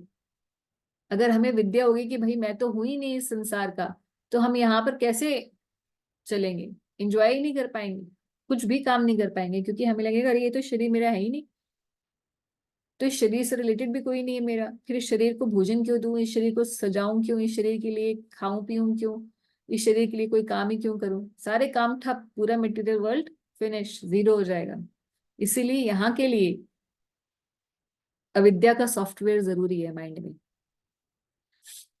तो माया कैसे काम करती है, अविद्या कैसे काम करती है, हमारे मन और चित्त को ऐसे प्रभावित रखती है कि हम अपने इस देह से तादात्म्य कर लें, इसी को ही अपना समझने लग जाए, इस देह से जो रिलेटेड है उनको भी अपना समझने लग जाए। यही मोह कारण बनता है कि हम इस देह से बाहर कुछ और नहीं सोच पाते। तो प्रभुपाद यहाँ बता रहे हैं कि ये एंगेजमेंट कैसे है, देह बद्ध क्यों बोलते हैं, बंधा हुआ क्यों बोलते हैं, हम तो कहीं नहीं बंधे हुए, कोई चेन नहीं है बांधने वाली, मगर एक्चुअल में देखा जाए तो हमें 3 चेन से बांधा गया है, रजोगुण सतोगुण और तमोगुण की चेन। आपने भगवत गीता की शुरुआत की प्लेट्स में देखा होगा कि 3 स्त्रियां हैं और वो देवियां अपने अपने रस्सियों से बांधे हुए एक व्यक्ति को। तो हमें लग रहा है कि हम स्वतंत्र हैं, मगर अभी देखिएगा 2-3 घंटे के बाद नींद आने लग जाएगी, और हमारा जब नींद आती है तो माई का लाल भी कोई नहीं रोक सकता, सोना ही पड़ेगा, तमोगुण का प्रभाव हो गया है ना। ऐसे ही जब किसी से लड़ाई हो जाएगी, रजोगुण आ जाएगा, अपने आप से हाथ चल पड़ेगा हमारा, फिर सतोगुण आएगा, फिर हम सोचेंगे अरे नहीं नहीं हमें ऐसे नहीं करना चाहिए था। तो ये तीनों गुण जो हैं हमें ऐसे बांधे हुए हैं, एक से दूसरी योनि में बांधे हुए हैं। और ऐसी कितनी योनियां हैं, 84 लाख। ऐसे 84 लाख प्रकार के केज हैं जिनके अंदर हम जाते हैं। एक भी नहीं बनाया, इतने सारे बनाए हैं। अच्छा एक और बात, ये 84 लाख से याद आया कि जो भक्त, ऐसे महिमा है इसलिए बता रही हूँ, याद आ गया तो, कि जो श्री ब्रजमंडल है, भगवान का निजी धाम, वो 84 कोस में है ना? जैसे 84 लाख योनियां हैं, ऐसे ब्रज धाम में 84 कोस हैं। तो इसकी कार्तिक में परिक्रमा होती है, जिसकी ऐसी महिमा है कि जो इस 84 कोस की परिक्रमा करे उसे 84 लाख योनियों में दोबारा परिक्रमा नहीं करनी पड़ती। इसलिए जो भक्त यंग है स्पेसिफिकली, जिनके शरीर में थोड़ी ताकत है, वो अपने जीवन में से बहुमूल्य समय में से 30 दिन निकालें और कार्तिक में ब्रजमंडल की परिक्रमा करें। नहीं होती तो फिर रिक्शे से करें, गाड़ी से करें, जो भी करना चाहें और उनकी श्रद्धा बने। तो बहुत महिमा है ब्रजमंडल की, भक्तों के साथ ब्रजमंडल परिक्रमा करिए, बहुत बढ़िया रहेगा। तीसरा श्लोक और पढ़ लेते हैं। As soon as the living entity becomes situated in his constitutional glory and begins to enjoy the transcendence beyond time and material energy, he at once gives up the two misconceptions of life, mine and I, and thus becomes fully manifest as the pure self. तो भाई अब बता रहे हैं कि यहाँ तो फंसा हुआ था, पिछले बता दिए कि दो किस किस प्रकार के जेल हैं। जेल से बाहर निकलने के लिए क्या करना होगा, कह रहे हैं कि जैसे ही कोई व्यक्ति as soon as a living entity becomes situated in his constitutional glory, जैसे ही वापस से आध्यात्म में जुड़ जाता है व्यक्ति, and what does he do, he begins to enjoy transcendence, आध्यात्म में रुचि लेने लग जाता है, आध्यात्मिक हो जाता है जब व्यक्ति, जो कि कौन किस आध्यात्मिक की बात हो रही है। बेसिकली कह रहे हैं कि भक्ति के पथ पर जब कोई आता है और भगवान में रम जाता है, उसमें आनंद लेने लग जाता है, जो कि समय से, इस काल चक्र से जो अतीत है, ऐसे भगवान में जब रमता है कोई व्यक्ति, तो फिर उसका आय अहम मम इति का जो ये स्लोगन था ना, वो खत्म हो जाता है। अहम और मम के जो कंसेप्शन है, जो इस भौतिक जगत में हमें गाड़े हुए हैं, यहाँ से हमारी छुट्टी हो जाती है। और फिर क्या होता है, and thus becomes fully manifest as the pure self, वापस से अपने ही उसी स्वरूप में स्थित हो जाता है जो उसका आध्यात्मिक स्वरूप है। सो हर एक जीवात्मा का, प्रभुपाद जी बताते हैं, हर एक जीवात्मा का एक आध्यात्मिक स्वरूप है भगवान के धाम में। भगवान के धामों में, आगे भागवत में भी आएगा इसके बारे में कि किस प्रकार से भगवान के अलग अलग धामों में जीवात्माओं के लिए अलग अलग स्वरूप है। और जब कोई व्यक्ति भगवान का भजन करता है तो कैसे भगवान उसको अलग अलग स्वरूप सिद्धि के समय पर अलग अलग स्वरूप प्रदान करते हैं। तो यहाँ पर 3 श्लोकों में जो पहला प्रश्न था परीक्षित महाराज का, किस प्रकार से देहबद्ध हो जाती है जीवात्मा, उसके बारे में बताया है। हमारे पास 12 मिनट हैं, क्या करें? क्वेश्चन आंसर्स अगर हैं तो हम क्वेश्चन आंसर्स करेंगे, नहीं तो हम लोग आगे के श्लोक करेंगे। बताइए क्या करना है। लेट मी सी, हरि भक्ति प्रभु का एक क्वेश्चन है। Anyone else who has questions? तो फिर मैं उसी हिसाब से आगे के श्लोक लेती हूँ। ओके, पहले क्वेश्चंस कर लेते हैं and then we see if we have time तो 1-2 श्लोक और कर लेंगे, ठीक है? हरि भक्ति प्रभु, आपका क्वेश्चन। माता, आपने इसमें एक बताया कि first deserve then desire, which is absolutely right. But endless number of times I have read on the scriptures like on the only thing we have to change our desire. If desire right, everything else will be. So both are opposite to each other. नहीं, जो मैंने first deserve and desire Prabhupada ji का quote किया है, that is in regard to having darshan of the Lord. कोई भक्त ये बोले कि मैं डिजर्व तो नहीं करता हूँ, बस मेरी डिजायर है कि भगवान मुझे मिल जाए, भगवान के दर्शन मुझे हो जाए, तो प्रभुपाद जी कहते हैं कि ऐसे मत।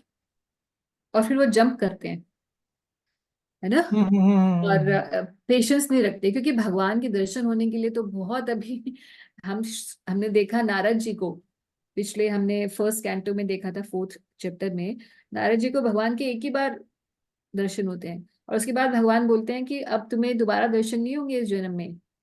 तो नारद जी जैसे व्यक्ति को, जो कि पूरा विरक्त था बचपन से ही, है ना, और छोटा सा बालक है जो जहाँ अलग अलग जंगलों में घूम रहा है अकेला भगवान की खोज में, उसको भी भगवान के दर्शन, या और किन किन को जिनको दर्शन हुए उनकी हम देखें भागवत के अंदर, ध्रुव महाराज को कैसे भगवान के दर्शन हुए 6 महीने में, मगर इतनी इंटेंस भक्ति। प्रहलाद महाराज को देखो कब दर्शन हुए, गजेंद्र को कैसे दर्शन हुए, पिछले जन्म में राजा, और उसके बाद भी गजेंद्र की योनि में, गज की योनि में आना पड़ा, उसके बाद भी इतनी स्ट्रगल हुई, उसके बाद फिर भगवान की स्तुति गान करके फिर भगवान ने कृपा की। तो कहने का अर्थ है कि सभी जो डिजर्व करते हैं उन्हीं को ही भगवान के दर्शन होते हैं। कोई ये ना सोचे कि हम भक्ति कर रहे हैं मगर हम बस अब हमें हो जाए क्योंकि हम तो थोड़ा बहुत भजन कर रहे हैं, हम अधिकारी बन गए, ऐसे नहीं। डिजायर तो रखनी ही चाहिए किसी भी स्टेज पर, और इस डिजायर के साथ ही व्यक्ति आगे बढ़ पाता है। मुझे डिजायर तो है भक्त को कि मुझे किसी समय भगवान, मुझे आप भी दर्शन दीजिए, कभी हमसे भी आप मिलिए, मगर उसके लिए हम शॉर्टकट नहीं इजाद कर सकते। That's why we have to deserve and then desire. Yes mata ji. माता ji, second question is like the parikrama की आप बात कर रहे हैं, जैसे कि parikrama could be done in multiple Kartiks also, isn't it? मतलब if it is done in one, it is better। तो रिक्शे से या गाड़ी से भी कर सकते हैं, आजकल ये सुविधा भी हो गई है। डज इट काउंट रिक्शा से Of course, why not? जब गोवर्धन की परिक्रमा भगवान ने स्वयं की थी तो यशोदा मैया और रोहिणी जी जो मैया थी, बच्चों को बैलगाड़ी में लेके परिक्रमा की थी। तो कोई व्हीकल्स नहीं होती थी, व्हीकल के नाम पर बैलगाड़ी ही होती थी। तो सब स्त्रियों ने, भागवत के अंदर आता है कि स्त्रियों ने बैलगाड़ी पे बैठ के की थी, पुरुषों ने और स्त्रियों ने, इसलिए प्रमाणिक है, उस पर व्हीकल पे करना भी प्रमाणिक ही है। तो हाँ, आपके शरीर का सामर्थ्य हो तो आप पैदल करें तो ज्यादा अच्छा है। ये तो एक दिन में भी हो जाएगी अगर हम। नो, 84 कोस एक दिन में आप कर लेंगे। गाड़ी से कह रहे हैं ना? ना ना ना ना ना, नहीं हो सकता रोजी। Okay okay. और दूसरी बात यह है कि आप परिक्रमा सिर्फ ऐसे नहीं कि गोल चक्कर घूमना है। परिक्रमा का एक पथ है, उसी पथ पर ही जाकर आपको परिक्रमा करनी है। It's not laid down. शास्त्रों में है कि पहले आप इस वन से इस वन जाइए, फिर वहां हम्म पे यहाँ इनके दर्शन होंगे, फिर आप इधर से इस वाले वन में जाइए, हम्म है ना।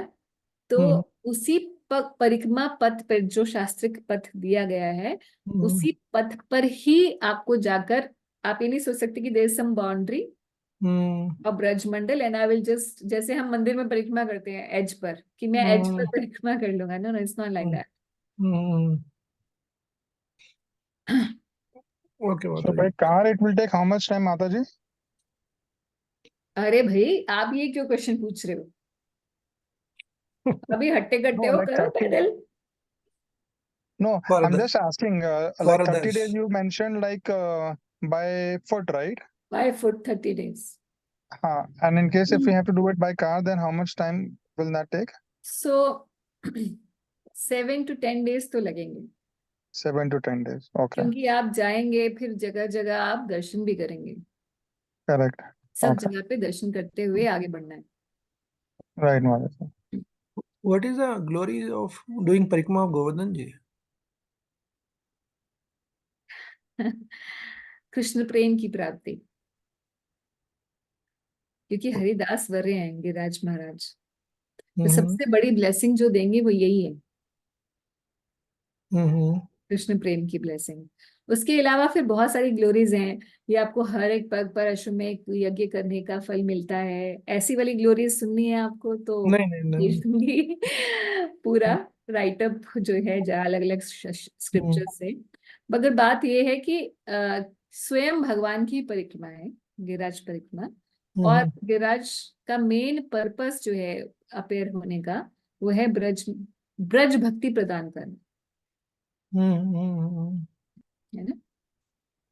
तो ब्रज भक्ति की प्राप्ति ये अलग जोन है।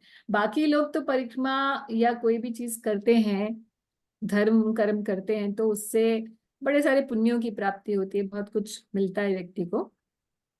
मगर हमारा वो अभीष्ट नहीं है, हम एक नॉर्मल धर्म कर्म करने वाले धार्मिक लोग नहीं है।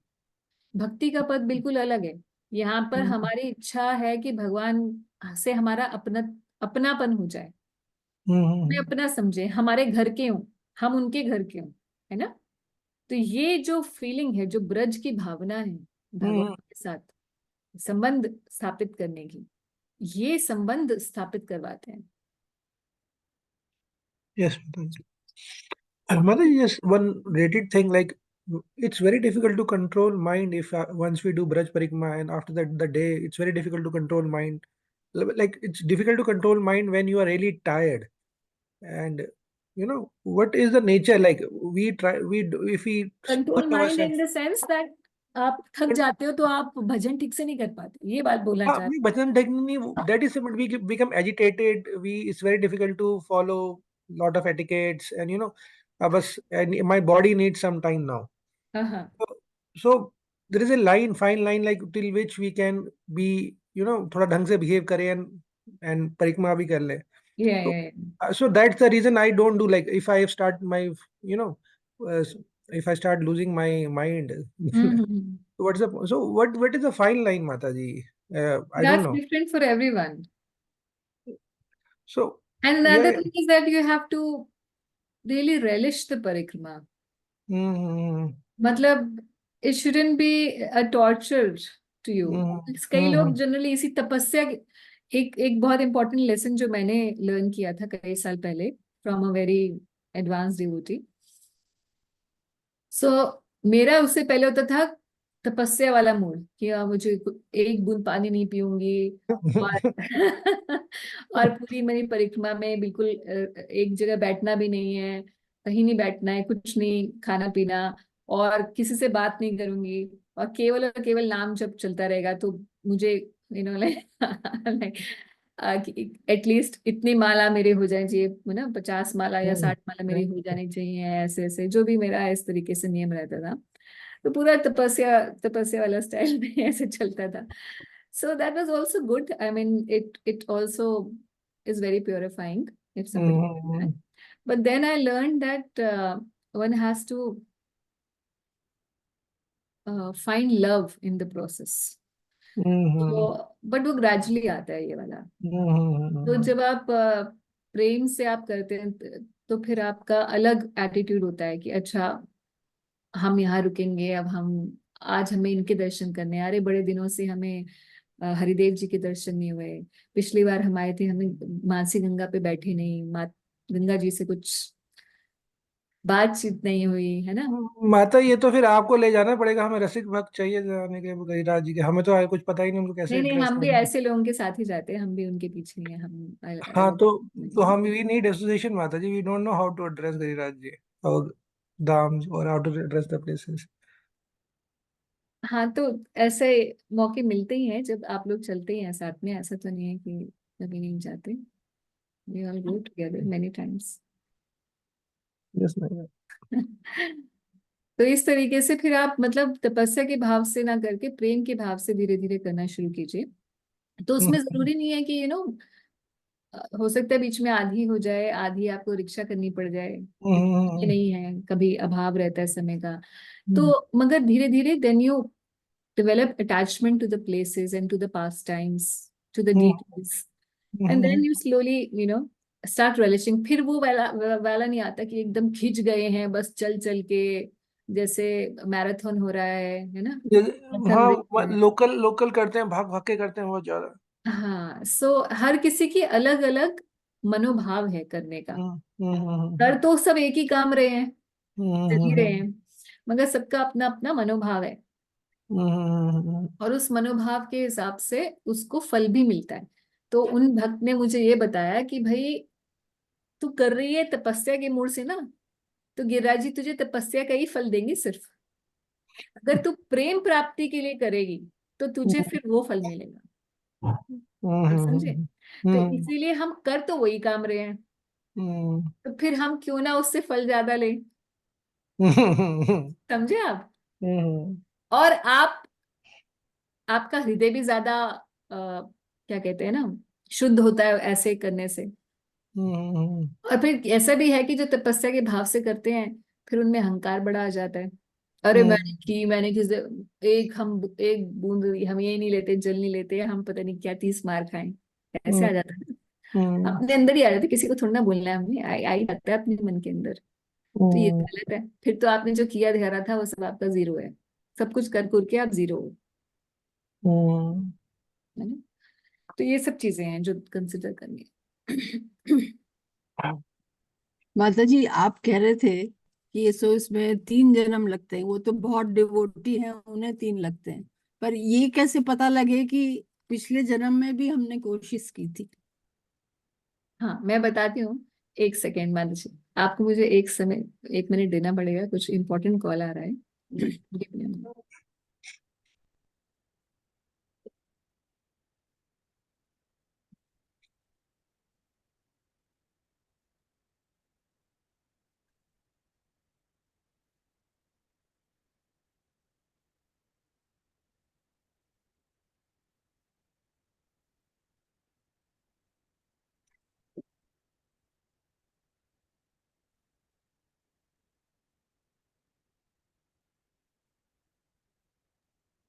I'm sorry, I had to take that. नहीं माता जी, ओके, तो आप बोल रहे हैं माता जी कि आपका प्रश्न ये है कि कोई बहुत अच्छा भक्त होता है तो 3 जन्म लगते हैं। हमें तो 3 से ज्यादा लगेंगे, लेकिन ये कैसे मालूम पड़े कि पहले भी ट्राई किया था या इसी जन्म से ही शुरू किया? आ, इसके बारे में आप पता लगाने का तरीका बड़ा सरल है, और वो तरीका ये है कि अगर आपको सबको अपना बचपन पता है, अपने जवानी पता है ना, जो भी पीछे गुजर चुका है, एटलीस्ट इस जन्म का पास तो हमें पता है। भगवान भगवत गीता में कहते हैं कि जो पिछले जन्म में करके आया है तो अगले जन्म में क्या होगा, उसकी स्वतः ही रुचि योग के प्रति होगी, स्वतः रुचि होगी योग के प्रति। कोई उसे इंस्पायर करे ना करे, वो खुद ही करने के लिए इंस्पायर्ड होगा, सेल्फ मोटिवेटेड फॉर आध्यात्म, जी। है ना। तो अगर ऐसा है तो इसका मतलब आप पीछे से करते आए हैं। और अगर ऐसा नहीं भी है किसी के तो भी कोई वरी की बात नहीं है, क्योंकि हो सकता है पिछले जन्म में भी पहला ही टाइम था जब किया हो, कभी ना कभी तो शुरुआत करनी ही है, तो इसमें ही हो जाए। तो हम ये ना सोचें कि किया था नहीं किया था, मैं तो कितने जन्मों से मैं कर ही रहा हूँ, या हम गिनने लगें कि अब मुझे 3 जन्म बाद भगवान ही जाएंगे, ऐसा नहीं। क्योंकि कोई भी देखिए जो हमारी ना वैदिक, हम वेद शास्त्रों को पालन करने वाले जो हम सनातन धर्मी लोग हैं, बहुत अच्छा है, क्योंकि हमारी आस्तिकता बहुत होती है भगवान में, भगवान के साकार रूप में बहुत होती है, बहुत अच्छी बात है। मगर हम ना इतने ज्यादा इनमें फंस जाते हैं ना, मैंने एक नारियल चढ़ाया, आपके ये राहु चल रहा है तो आप एक नारियल में ये डाल के चढ़ा दीजिए, 3 रविवार कर दीजिए तो आपको चौथे रविवार से रिजल्ट मिल जाएगा। ठीक है, ये ग्रह नक्षत्रों की शांति के लिए तो ये काम करते हैं, मगर भगवान जो है उनको किसी भी तरीके से नहीं मनाया जा सकता। ये हम ऐसे भूत के पीछे पड़े हैं, हम लोग वैसे तो भूत पीछे पड़ते हैं ना लोगों के, अगर हम लोग सब एक ऐसे भूत के पीछे पड़ गए हैं जिसको कुछ भी करके नहीं मनाया जा सकता, जिसको सिर्फ और सिर्फ प्रेम चाहिए, जी।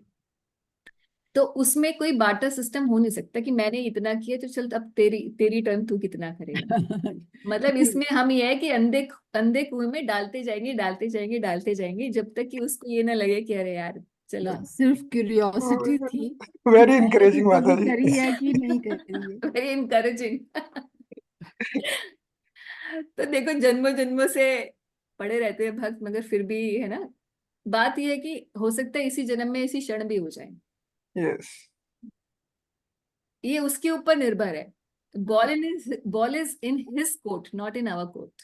Yes. Uh, I remember Mataji listening to all the these prayers. I think Mataji ने क्वेश्चन पूछा ठीक है, बिल्कुल ठीक है, but I think कि हमें बस we have to pray कि we just stick with the devotees after जन्म and we will go back. एक ट्रेन ठीक होगी तो हम पहुंच जाएंगे। पहुंच ही जाएंगे कभी तो। हाँ पहुंच हाँ, जाएंगे, वो बट तो ट्रेन कभी ठीक तो होनी चाहिए। पहुंचने की नहीं कोशिश तो है ही। नहीं, ट्रेन ठीक होनी चाहिए माताजी, कोई उल्टी ट्रेन पकड़ ली तो फिर कहीं जम्मू कश्मीर की जगह चेन्नई पहुंच गए। तो सुधा माता जी, अभी आपका और कोई आगे प्रश्न है? नहीं माता जी। तो कोई बात नहीं, हमने पहली बार किया हो, हमने जीवात्मा तो हमेशा से ही भगवान का भक्त है, जी। बस हम भूल ही गए थे, तो किसी जन्म में हमारी स्मृति वापस आ जाती है भक्तों के संग में, फिर आगे बढ़ती रहती है। हाँ। व्रत से की आपका प्रश्न है? जी हरे कृष्णा माता जी। हम्म। माता जी, 2 क्वेश्चन थे। एक तो आपने बताया कि इस सृष्टि में तीनों गुणों को डाला जाता है ताकि जीवात्मा का जो है बैलेंस बना रहे, और वो नहीं तो आपने कहा ना कि सृष्टि सब ठप हो जाएगी, इनकरेजमेंट ही नहीं रहेगा, है ना, इन्वॉल्वमेंट नहीं रहेगा। तो ये तीनों गुणों से हमें नरिश किया जाता है स्पेशली। माता जी, अगर ऐसी कंडीशन है, हम तो 3 गुणों को पार कर ही नहीं सकते हैं। नहीं, क्यों नहीं कर सकते? ये तो बता ही रहे भगवान, तीनों गुणों को पार करने का तरीका भगवान की शरण लेना, कर ही तो रहे हम, इसी के लिए तो ट्राई मार रहे हैं सब। पूरी भगवत गीता में भगवान ने ऐसे ही तो बताया है। देवी एषा गुणमयी माया दुरत्या। कई श्लोक है, एक ये श्लोक है, हम्म एक वो माम चयो व्यभिचारेण भक्ति योगेन सेवते स गुणा समतीते तान ब्रह्म भूयाय कल्पते। जब अर्जुन 14वां अध्याय पढ़ते हैं, सुनते हैं भगवान से 3 गुणों के बारे में, तो बोलते हैं इसको लांघेंगे कैसे? तो भगवान कहते हैं माम चयो अव्यभिचारेण भक्ति योगेन सेवते। मुझे भक्ति योग में कोई अव्यभिचार, मतलब इधर उधर नहीं देखो, किसी और की नहीं, मिक्स नहीं, अव्यभिचारिणी भक्ति अगर कोई मेरी करेगा, single pointed devotion to me, तो गुणों से ऊपर चढ़ा जाएगा। जी। हाँ, एक और चीज है माता जी, जैसे अभी आपने बताया कि हमें ब्रजमंडल परिक्रमा करनी चाहिए, है ना। सॉरी, मैं वही हाँ टॉपिक कोई दोबारा बात ले नहीं, I, I know it. Devotee सबको डिवोटी ना के चक्कर। We all want some assurance कि हम कुछ शॉर्टकट ऐसा माता कर जी, शॉर्टकट। ले, शॉर्टकट भी चलिए, जो भी कह लीजिए, हाँ, but we want some way, some hope. जी जी माता जी, जैसे अभी कुछ भक्त हैं वो सूमो या गाड़ी ऐसे जो हाँ। ट्रांसपोर्ट के, जैसे आपने बताया, उससे 7 डेज 10 डेज में कराते हैं परिक्रमा, साल भर चलती हैं। ब्रज में ऐसे बहुत सारे ब्रजवासी करवाते हैं। But you hmm. सेड कि there specific path, Yes, how yes. do we know कि they are going to the particular same path जो and पाथ is लिखा हुआ है it ना, really जैसे हाँ, तो आपको वो पाथ पे ही जा रहे हैं कि नहीं जा रहे हैं, यही आपका प्रश्न है ना। हाँ, हाँ, तो वो आप देख हम्म। लीजिए, जो पाथ इस्कॉन वाले जो फॉलो करते हैं और बाकी भी संप्रदायों से उसी पाथ पे जाती है, शास्त्रों के अंदर लिखा हुआ है, उसी पाथ को आप फॉलो कर लीजिए, उसी पर जाइए। डे जी। डे 1 डे 2 के हिसाब से उनका पाथ होता है। अच्छा जरूरी अच्छा, है डे कि 1। हाँ, जो पाथ है कि ओके। पहले मथुरा जाएंगे तो मथुरा पे संकल्प होगा, विश्राम घाट पर। ठीक है, तो वहां से परिक्रमा चालू होगी, सबसे पहले मथुरा की परिक्रमा होगी, फिर मथुरा से गोवर्धन की तरफ आएंगे। पहले ये वाला वन कंप्लीट हो जाएगा, मतलब गोवर्धन तक का, फिर गोवर्धन, बरसाना, नंदगांव, उसके बाद फिर आगे काम्य वन वगैरह बीच में होते हुए, जैसा परिक्रमा का पथ है ना, वो डे वाइज उन्होंने डिस्ट्रीब्यूट किया है। तो हमें डे की बात नहीं है कि हमें इस दिन यहाँ जाना है, इस दिन यहाँ। आप एक दिन में 2 दिन का भी कवर कर सकते हैं, मगर पथ वही होना चाहिए, सीक्वेंस होना मतलब चाहिए। माता जी रैंडमली नहीं कर सकते, जैसे कि ना कभी ना इस ना वन गए कभी उस वन ना गए, ना ऐसा नहीं ऐसा हो है ना, नहीं। क्योंकि नॉर्मली डिवोटीज ऐसे करते हैं कि कभी भी घर दिल्ली से निकले लोए वन चले गए, कभी भी चले है ना महावन चले गए, कभी भी किस वन नहीं, चले गए, फिर वो वो नहीं काउंट महावन की होगा। परिक्रमा हो गई बस। Okay okay. हाँ, जैसे आज गए, आज 84 कोस के यहाँ की लिए। कराए, वहां की कराए थे, ऐसे नहीं, वो उस पद से हम्म। करना है, फिर नियम।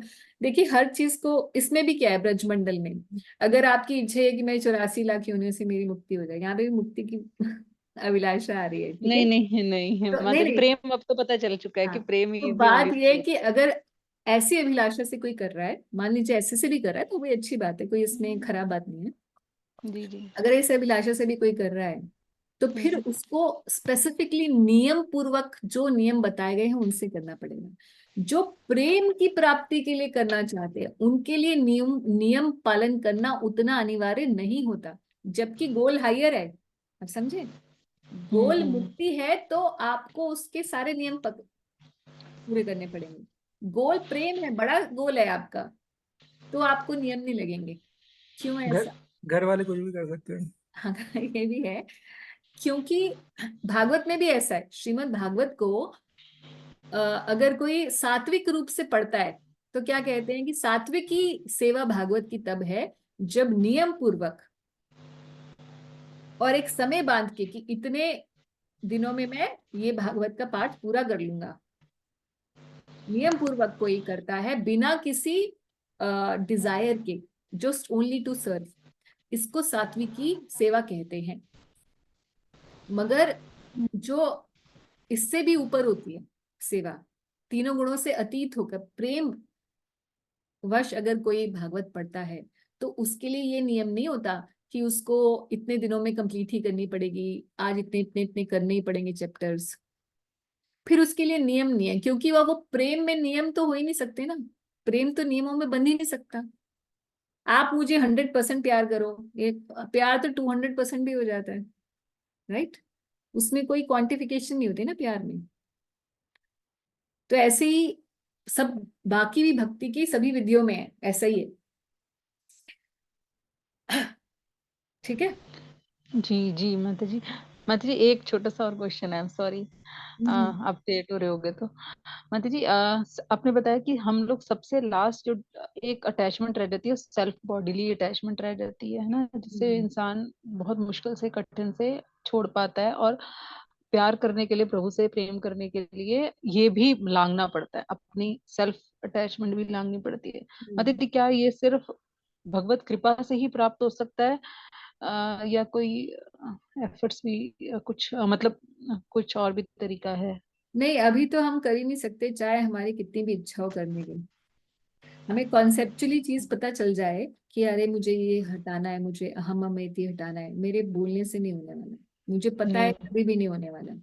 जब तक कि मैं भजन करके पूरा प्रोसेस रन करके, जब तक कि मैं प्योरिफाइड कॉन्शियसनेस में नहीं आ जाऊंगी, ये अपने आप जब भगवान की कृपा होगी, पूरी शरणागति होगी, तो माया अपना चंगुल खोलेगी और हमारा मुक्ति होगी। इस सोच से, अहम ममएति की सोच से हमारी मुक्ति हमारे किए नहीं होने वाली। ये बात जो है कि हम भौतिक जगत में रहेंगे या आध्यात्मिक जगत में, ये हमारी चॉइस तो है, मगर ये कब होता है? यहाँ रहते रहते भी हम आध्यात्मिक जीवन मुक्त हो सकता है ना कोई व्यक्ति, जीवन मुक्त का मतलब क्या है? यहाँ रहते रहते भी अहम ममैति, शरीर में रहते रहते भी अहम और मम का कॉन्सेप्शन खत्म हो जाना। तो ये सब भगवत कृपा से ही होता है। जब हम शरणागति ले लेते हैं पूर्ण रूप से, तब ये होता है भगवत कृपा से। तब भगवान की शक्तियां जो है, जो हमें बांधे हुए हैं, वही हमें खोल देती हैं। And Mataji, Swarup Siddhi will happen only when you go to the spiritual world, right? नहीं नहीं, इसमें अलग अलग वो है। स्वरूप सिद्धि यहाँ पे भी हो सकती है। इसमें दो, एक वास्तु सिद्धि होती है, एक स्वरूप सिद्धि होती है। तो यहाँ पर भी व्यक्ति स्वरूप सिद्ध हो सकता है। यहाँ पे रहते Okay. रहते भी उसे पता चल जाता है कि मेरा स्वरूप क्या है भगवान के धाम में। और यहाँ बैठे बैठे इस जीवन में, इस देह में रहते हुए भी वो भगवान की नित्य लीला में प्रवेश कर जाता है। उसको कहते हैं स्वरूप सिद्ध हो गया। Okay. बहुत ही हाई, बहुत ही ज्यादा हाई स्टेज है। Right. भक्ति And में समाधि Swarup लगती है Siddhi तब। could be like any form of being, right? Matlab it could be a living being or the animal being or anybody, right? हाँ, जैसा भी जैसे इस कॉन्सेप्ट को तो खैर अब इस क्लास में हम लोग डिस्कस करने का मुझे पता नहीं कितना सही है। स्वरूप सिद्धि एक ऐसे किसी भी फॉर्म में हो सकती है, भगवान के साथ किसी भी रिलेशनशिप में हो सकती है। जो भी रिलेशनशिप भगवान, जो भी संबंध हमारा भगवान के साथ जो होता है, जो 5 रस हम कहते हैं, हाँ मतलब हाँ हाँ, राइट, उन्हीं रसों में से किसी एक रस में एक व्यक्ति हाँ, जब उसे पता चल जाता है कि मेरा ये स्वरूप है, तो यहाँ बैठे बैठे ही उस स्वरूप में भगवान की सेवा करने लग जाता है, भगवान के धाम में। जबकि शरीर यही है अभी, तब भी। so mentally he is there, yes, not just mentally, क्योंकि so mind is soul also also made up. travels, so mind soul is, travels, yes, soul. फिर आप बोलेंगे सोल ट्रेवल कर रही है, तो सोल तो यहीं बैठी so है, right, राइट।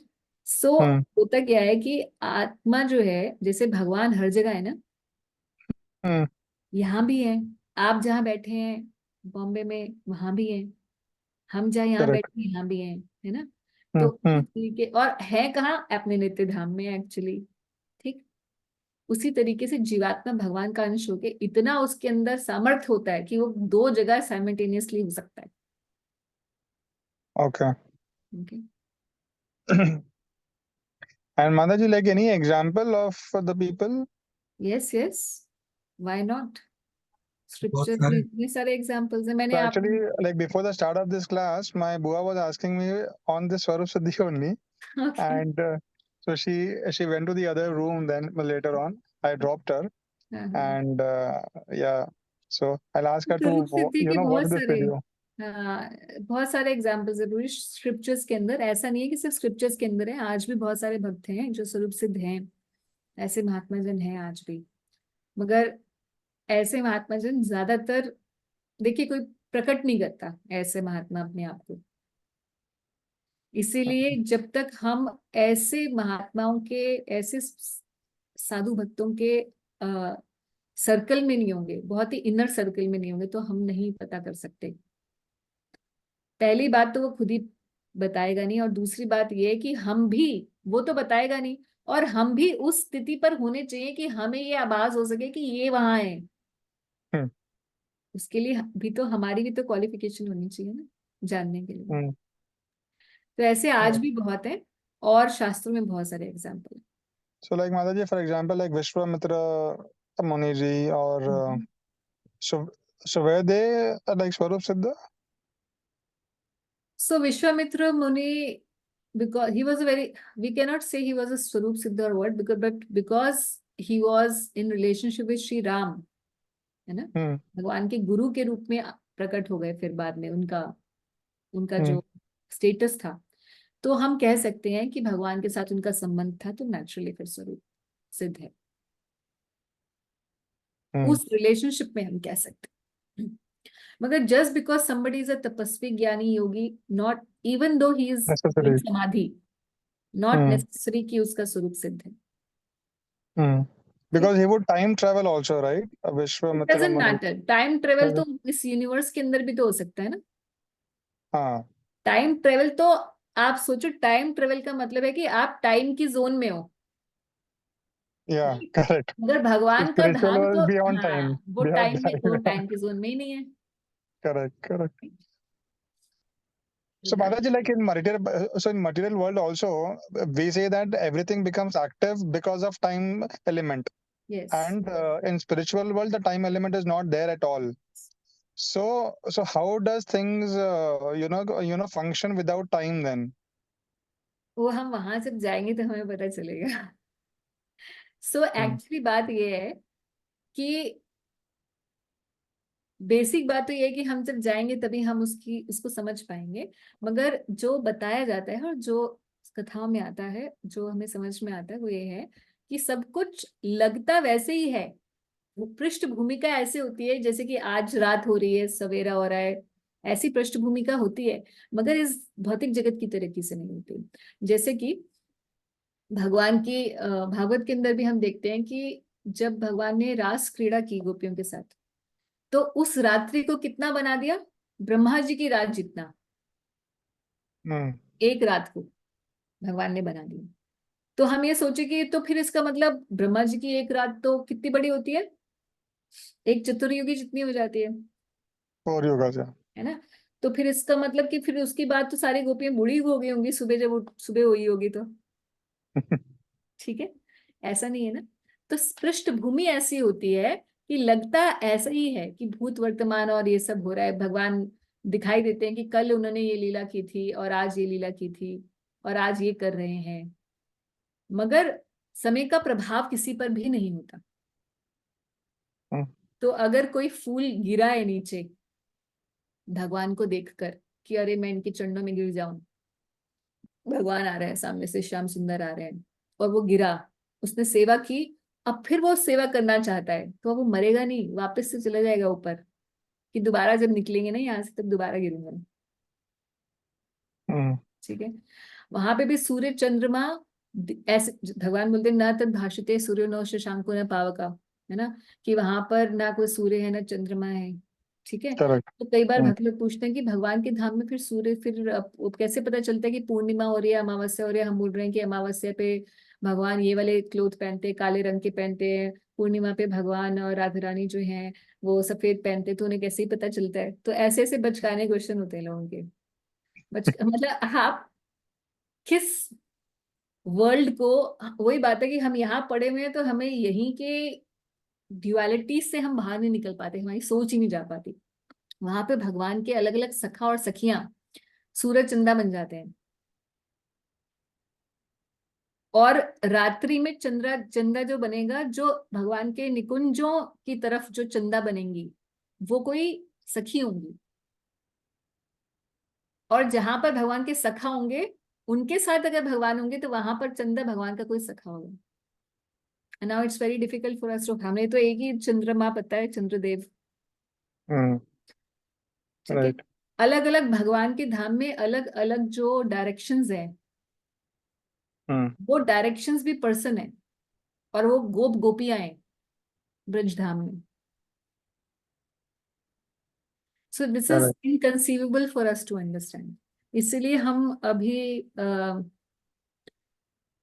ये समझ जाएं कि हमें 16 माला करनी चाहिए, सुबह जल्दी उठना चाहिए ब्रह्म मुहूर्त में, स्नान करना चाहिए, भगवान की मंगल आरती करनी चाहिए, अच्छा Correct. आचरण रखना चाहिए, किसी आ, कोई भी गलत काम नहीं करना चाहिए, चारों नियमों का पालन करना चाहिए, भक्तों का संग लेना चाहिए, रोज भगवत गीता पढ़नी चाहिए, नियम पूर्वक भगवान की सेवा आराधना करनी चाहिए।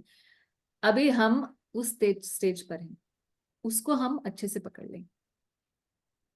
Yes. ठीक है, क्योंकि हमें ये सब Yeah. सुनना कितना अच्छा लगता है, ये वो स्पिरिचुअल वर्ल्ड में ऐसा होता है, स्पिरिचुअल वर्ल्ड में ऐसा होता है, एक्साइटमेंट होती है उसके बारे में जानने के लिए। Yeah. It's like that. Right, Mataji. ठीक, ठीक है जी, प्रश्न उत्तर समाप्त। अब हरि भक्ति प्रभु, ये क्या आप आंखें बंद वाला कुछ इमोजी आपने डाले? हमारा ठीक है, ठीक है। सो आप सबको धन्यवाद। हरे कृष्णा। श्रील प्रभुपाद की जय। हरे कृष्ण। हरे कृष्ण।